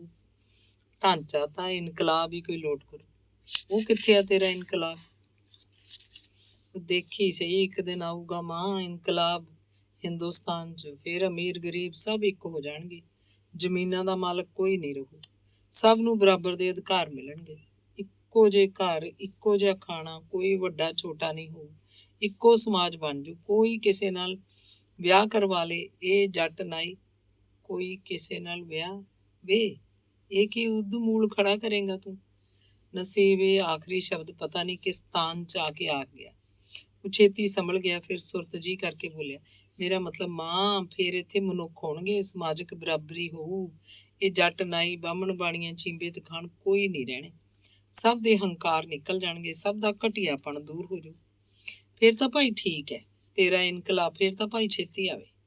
ਬੁੜੀ ਚਾਹ ਵਾਲੇ ਭਾਂਡੇ ਮਾਂਜ ਧੋ ਕੇ ਘਰੋਂ ਬਾਹਰ ਹੋ ਗਈ। ਕਿਸੇ ਦੇ ਘਰ ਉਹਨੂੰ ਕੋਈ ਕੰਮ ਹੋਏਗਾ। ਨਸੀਬ ਬੋਹੜ ਥੱਲੇ ਬੈਠਾ ਕਿਤਾਬ ਪੜ੍ਹਦਾ ਰਿਹਾ। ਸੂਰਜ ਢਲਣ ਲੱਗਿਆ, ਮੰਜੇ ਕੋਲ ਧੁੱਪ ਆ ਗਈ। ਮੰਜਾ ਸਰਕਾ ਕੇ ਉਹਨੇ ਛਾਂ 'ਚ ਕਰ ਲਿਆ। ਉਸ ਦਿਨ ਡੂੰਘੀ ਸ਼ਾਮ ਤੱਕ ਉਹਨੇ ਕਾਫੀ ਸਫ਼ੇ ਪੜ੍ਹ ਲਏ। ਰੋਟੀ ਖਾਣ ਬਾਅਦ ਰਾਤ ਨੂੰ ਵੀ ਬੱਲਬ ਦੀ ਰੋਸ਼ਨੀ 'ਚ ਪੜ੍ਹਦਾ ਰਿਹਾ। ਦੂਜੇ ਦਿਨ ਸ਼ਾਮ ਤੱਕ ਉਹਨੇ ਸਾਰੀ ਕਿਤਾਬ ਖਤਮ ਕਰ ਲਈ। ਰਾਤ ਨੂੰ ਪੜ੍ਹਨ ਲਈ ਹੁਣ ਉਹਦੇ ਕੋਲ ਕੁਝ ਵੀ ਨਹੀਂ ਸੀ। ਉਹ ਮੇਰਾ ਦਾਗਿਸਤਾਨ ਕਿਤਾਬ ਦੀ ਲਿਖਣ ਵਿਉਂਤ ਸੰਬੰਧੀ ਸੋਚਦਾ ਰਿਹਾ। ਕਿੰਨੀ ਵਧੀਆ ਸ਼ੈਲੀ ਹੈ ਰਸੂਲ ਹਮਜ਼ਾ ਤੋਪ ਦੀ। ਪਾਠਕ ਨੂੰ ਉਂਗਲੀ ਲਾ ਕੇ ਤੋਰ ਲਿਆ। ਗੱਲਾਂ 'ਚ ਹੀ ਆਪਣਾ ਸਾਰਾ ਗਿਆਨ ਭੰਡਾਰ ਪਾਠਕ ਨੂੰ ਦੇ ਦਿੱਤਾ।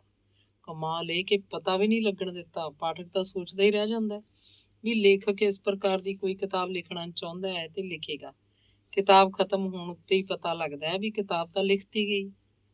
ਦੂਜੇ ਦਿਨ ਉਹ ਅਲਸਾਇਆ ਜਿਹਾ ਉੱਠਿਆ। ਖਾਸਾ ਦਿਨ ਚੜ੍ਹ ਆਇਆ ਸੀ। ਚਾਹ ਪੀਤੀ, ਜੰਗਲ ਪਾਣੀ ਗਿਆ, ਨਹਾ ਕੇ ਮੇਰਾ ਦਾਗਿਸਤਾਨ ਕਿਤਾਬ ਚੁੱਕ ਲਈ।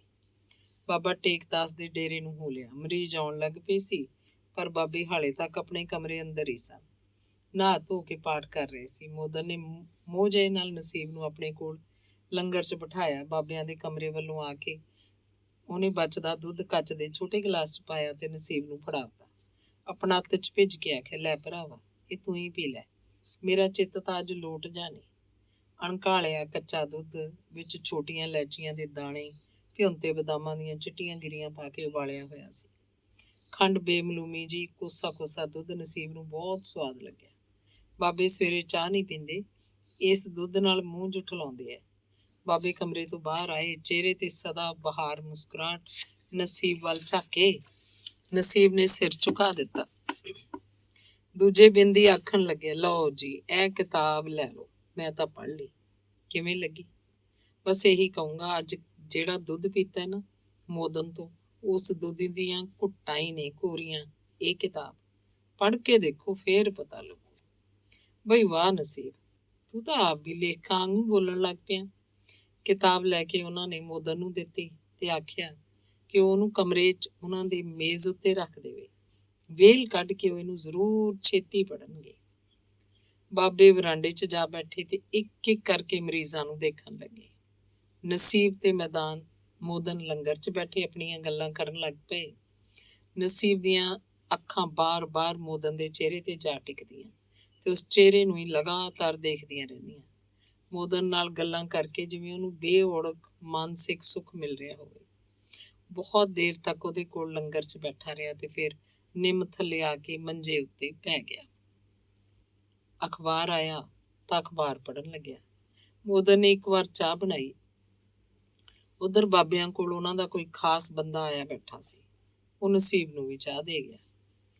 9:30 ਦਾ ਵਕਤ ਹੋਇਆ ਤਾਂ ਨਸੀਬ ਉੱਥੋਂ ਉੱਠ ਖੜਾ। ਡੇਰਿਓਂ ਬਾਹਰ ਆ ਕੇ ਉਹਨੇ ਸੋਚਿਆ, ਘਰ ਨੂੰ ਚੱਲਦੇ ਆ। ਪਰ ਦੂਜੇ ਬਿੰਦੀ ਉਹਦੀ ਸੋਚ ਫਿਰੀ। ਡਾਕ ਥੈਲਾ ਦੇਖੀਏ, ਕੀ ਪਤਾ ਚਿੱਠੀ ਅੱਜ ਆਈ ਜਾਵੇ। ਪਰ ਨਹੀਂ, ਉਹਦਾ ਚਿੱਤ ਨਾ ਮੰਨਿਆ। ਚਿੱਠੀ ਤਾਂ ਜੇ ਹੀ ਆਵੇ, ਕੀ ਮਤਲਬ ਐਵੇਂ ਇੰਤਜ਼ਾਰ ਕਰਨ ਦਾ। ਆਪਣੇ ਘਰ ਵੱਲ ਜਾ ਰਿਹਾ, ਉਹ ਵਿਉਂਤਾਂ ਜਿਹੀਆਂ ਬਣਾਉਣ ਲੱਗਾ। ਬਹੁਤ ਦਿਨ ਹੋ ਗਏ ਹੁਣ ਤਾਂ ਸੰਘੇੜੀ ਬੈਠੇ ਨੂੰ। ਪੁਸ਼ਪਿੰਦਰ ਨੇ ਚਿੱਠੀ ਲਿਖਣੀ ਹੁੰਦੀ ਤਾਂ ਹੁਣ ਨੂੰ ਆ ਜਾਂਦੀ। ਕੀ ਪਤਾ ਕੀ ਕਾਰਨ ਹੈ। ਕਿਉਂ ਨਾ ਛੱਡੀਏ ਸੰਘੇੜਾ ਤੇ ਚੱਲੀਏ ਕੋਠਿਆਂ ਨੂੰ। ਉੱਥੇ ਜਾ ਕੇ ਪਤਾ ਲੱਗੂ ਕੋਈ ਗੱਲ। ਇੱਥੇ ਤਾਂ ਸਾਲਾ ਦਿਨ ਹੀ ਨਹੀਂ ਲੰਘਦਾ। ਡਾਕ ਥੈਲੇ ਦੀ ਝਾਕ ਮੁਕਾ ਕੇ ਉਹ ਘਰ ਆਇਆ। 11 ਵਜੇ ਮਾਂ ਨੇ ਰੋਟੀ ਪਕਾਈ, ਰੋਟੀ ਖਾ ਲਈ। ਉਹਨੂੰ ਆਪਣਾ ਸਿਰ ਭਾਰੀ ਭਾਰੀ ਲੱਗ ਰਿਹਾ ਸੀ, ਜਿਵੇਂ ਖਾਹ ਦੀ ਨੇਸਤੀ ਚੜੀ ਹੋਵੇ। ਉਹ ਬੋੜ ਥੱਲੇ ਮੰਜੇ ਤੇ ਪੈ ਗਿਆ। ਸਿਰਹਾਣੇ ਬਿਸਤਰਾ ਰੱਖ ਲਿਆ। ਰੋਟੀ ਖਾਧੀ ਹੋਈ ਸੀ। ਉਹਨੂੰ ਨੀਂਦ ਦਾ ਲੋਰ ਆਉਣ ਲੱਗਿਆ। ਪੁਸ਼ਪਿੰਦਰ ਬਾਰੇ ਸੋਚਦਾ ਸੋਚਦਾ ਉਹ ਸੌਂ ਗਿਆ। 2:30 ਵਜੇ ਇੱਕ ਪਾੜਾ ਮੁੰਡਾ ਭੱਜਿਆ ਉਹਨਾਂ ਦੇ ਘਰ ਆਇਆ ਤੇ ਬੈਠਕ 'ਚ ਬੈਠੀ ਹਰਕੁਰ ਕੋਲ ਇੱਕ ਲਿਫਾਫਾ ਸੁੱਟ ਕੇ ਭੱਜ ਗਿਆ। ਜਾਗੋ ਮਿੱਟੀ 'ਚ ਨਸੀਬ ਦੇ ਕੰਨੀ ਬੋਲ ਪਏ ਸੀ, ਅੰਬੋ, ਆ ਤੁਹਾਡੀ ਚਿੱਠੀ ਆ। ਲਿਫਾਫਾ ਲੈ ਕੇ ਬੋੜ ਥੱਲੇ ਆ ਬੈਠਾ। ਉਹਦਾ ਦਿਲ ਧੱਕ ਧੱਕ ਕਰ ਰਿਹਾ ਸੀ। ਲਿਫਾਫਾ ਖੋਲਣ ਤੋਂ ਪਹਿਲਾਂ ਉਹਨੂੰ ਲੱਗ ਗਿਆ ਜਿਵੇਂ ਲਿਫਾਫੇ 'ਚ ਕੁਝ ਵੀ ਨਾ ਹੋਵੇ। ਕਿਸੇ ਨੇ ਖਾਲੀ ਲਿਫਾਫਾ ਹੀ ਐਡਰੈਸ ਲਿਖ ਕੇ ਡਾਕ 'ਚ ਪਾ ਦਿੱਤਾ ਹੋਵੇ। ਦੋਵੇਂ ਹੱਥਾਂ 'ਚ ਲਿਫਾਫੇ ਦੀਆਂ ਕੰਨੀਆਂ ਫੜ ਕੇ ਤੇ ਅੱਖਾਂ ਅੱਗੇ ਲਿਫਾਫਾ ਉਤਾਂਹ ਚੁੱਕ ਕੇ ਉਹਨੇ ਦੇਖਿਆ, ਇੱਕ ਪਾਸਾ ਖਾਲੀ ਖਾਲੀ ਤੇ ਬਾਕੀ ਸਾਰਾ ਹਿੱਸਾ ਅੰਨਾ ਜਿਹਾ ਸੀ। ਖਾਲੀ ਥਾਂ ਤੋਂ ਲਿਫਾਫਾ ਉਹਨੇ ਝੱਟ ਦੇ ਕੇ ਪਾੜ ਲਿਆ। ਵਿੱਚ ਇੱਕੋ ਕਾਗਜ਼ ਸੀ, ਕਿਸੇ ਸਕੂਲੀ ਬੱਚੇ ਦੀ ਕਾਪੀ 'ਚੋਂ ਲਿਆ। ਭੀੜੀਆਂ ਲਕੀਰਾਂ ਦਾ ਇੱਕ ਵਰਕਾ, ਲਿਖਿਆ ਵੀ ਇੱਕੋ ਪਾਸਾ ਸੀ। ਇਹ ਕੀ? ਉਹਦਾ ਮੱਥਾ ਠਣਕਿਆ। ਪੁਸ਼ਪਿੰਦਰ ਨੂੰ ਤਾਂ ਲੰਮੀ ਚਿੱਠੀ ਲਿਖਣੀ ਚਾਹੀਦੀ ਸੀ। ਇਹ ਉਹਨੇ ਪਛਾਣ ਲਿਆ ਕਿ ਚਿੱਠੀ ਪੁਸ਼ਪਿੰਦਰ ਦੀ ਹੈ। ਹੱਥ ਲਿਖਤ ਦੱਸਦੀ ਸੀ। ਅਖੀਰ 'ਚ ਇਹ ਵੀ ਸੀ, ਤੇਰੀ ਸਾਰੀ ਦੀ ਸਾਰੀ। ਪੁਸ਼ਪਿੰਦਰ ਸ਼ਬਦ ਪੂਰਾ ਨਹੀਂ ਸੀ। ਪੁਸ਼ ਲਿਖ ਕੇ ਲਕੀਰ ਖਿੱਚਦੀ ਗਈ। ਪਰ ਉਹਨੂੰ ਤਾਂ ਚਾਹੀਦਾ ਸੀ ਖੋਲ ਕੇ ਚਿੱਠੀ ਲਿਖਦੀ, ਸਾਰੀਆਂ ਗੱਲਾਂ ਕਰਦੀ। ਇੰਨੇ ਦਿਨ ਹੋ ਗਏ, ਗੱਲਾਂ ਦਾ ਤਾਂ ਉਹਦੇ ਕੋਲ ਇੱਕ ਖਜ਼ਾਨਾ ਜਮਾ ਹੋ ਜਾਣਾ ਚਾਹੀਦਾ ਸੀ। ਇਹ ਵੀ ਕੋਈ ਚਿੱਠੀ ਹੈ? ਸਕੂਲੀ ਕਾਪੀ ਦਾ ਇੱਕ ਸਫ਼ਾ, ਉਹ ਵੀ ਅਧੂਰਾ ਜਿਹਾ। ਇੰਨੀ ਕੁ ਚਿੱਠੀ ਪੜ੍ਹ ਕੇ ਤਾਂ ਰੱਜ ਹੀ ਨਹੀਂ ਆਏਗਾ। ਚਿੰਤਾ ਵਾਲੀ ਗੱਲ ਇਹ ਸੀ ਕਿ ਚਿੱਠੀ ਚੰਨਣਵਾਲ ਤੋਂ ਨਹੀਂ, ਕੋਠੇ ਖੜਕ ਸਿੰਘ ਤੋਂ ਲਿਖੀ ਹੋਈ ਸੀ। ਚਿੱਠੀ ਪੜ੍ਹਨ ਤੋਂ ਪਹਿਲਾਂ ਹੀ ਉਹਦਾ ਦਿਲ ਠੱਕ ਠੱਕ ਕਰਕੇ ਧੜਕਣ ਲੱਗਿਆ। ਪੁੜਪੁੜੀਆਂ ਦੁਖਣ ਲੱਗੀਆਂ। ਲਿਖਿਆ ਸੀ, ਮੇਰੇ ਨਸੀਬ, ਚੰਨਣਵਾਲ ਤਾਂ ਮਸਾਂ ਮੈਂ 3 ਦਿਨ ਠਹਿਰੀ। ਚੌਥੇ ਦਿਨ ਸਵੇਰੇ 10 ਵਜੇ ਹਰਿੰਦਰ ਚੰਨਣਵਾਲ ਗਿਆ ਸੀ, ਮੈਨੂੰ ਲੈ ਆਇਆ। ਐਡੀ ਛੇਤੀ ਮਗਰ ਜਾਣ ਦਾ ਕਾਰਨ ਹਰਿੰਦਰ ਨੇ ਕੋਈ ਨਹੀਂ ਦੱਸਿਆ। ਬਸ ਇਹੀ ਕਹਿੰਦਾ ਸੀ, ਬੇਬੇ ਨੇ ਆਖਿਆ ਚੱਲ। ਮਾਮੀ ਤੇ ਭਾਬੀਆਂ ਨੇ ਵੀ ਨਹੀਂ ਰੋਕਿਆ। ਹਰਿੰਦਰ ਗਏ ਤੋਂ ਮੇਰੀ ਤਾਂ ਸੁੱਧ ਬੁੱਧ ਮਾਰੀ ਗਈ। ਜਿੱਦਣ ਦੀ ਮੈਂ ਚੰਨਣਵਾਲ ਤੋਂ ਵਾਪਸ ਆਈ ਹਾਂ, ਘਰੋਂ ਬਾਹਰ ਜਾਣ ਤੋਂ ਵੀ ਵਰਜਿਆ ਹੋਇਆ। ਗੱਲ ਦੀ ਸਮਝ ਕੋਈ ਨਹੀਂ ਆ ਰਹੀ। ਬਾਪੂ ਜੀ ਉਵੇਂ ਜਿਵੇਂ ਬੋਲਦੇ ਚੱਲਦੇ ਆ, ਹਰਿੰਦਰ ਵੀ ਚੌੜ ਕਰਦਾ ਰਹਿੰਦਾ। ਮੈਂ ਤਾਂ ਸੋਚਿਆ ਸੀ ਤੂੰ ਆਏਂਗਾ, ਮਿਲ ਕੇ ਗੱਲ ਕਰਾਂਗੇ। ਕੱਲ ਮੈਂ ਤੇਰੀ ਮਾਮੀ ਕੋਲ ਘਰ ਗਈ। ਮਾਂ ਤੋਂ ਚੋਰੀਏ ਤੂੰ ਤਾਂ ਅਜੇ ਸੰਘੇੜੀ ਬੈਠਾ ਹੈ। ਆਖਰ ਨੂੰ ਇਹ ਚਿੱਠੀ ਤੈਨੂੰ ਲਿਖੀ ਹੈ। ਕਾਹਲ 'ਚ ਚਿੱਠੀ ਚੰਗੀ ਨਹੀਂ ਲਿਖੀ ਗਈ। ਜਦੋਂ ਵੀ ਚਿੱਠੀ ਮਿਲੇ ਇੱਥੇ ਆ ਜਾ। ਮੈਂ ਬਹੁਤ ਦੁਖੀ ਹਾਂ। ਧੰਨਵਾਦ।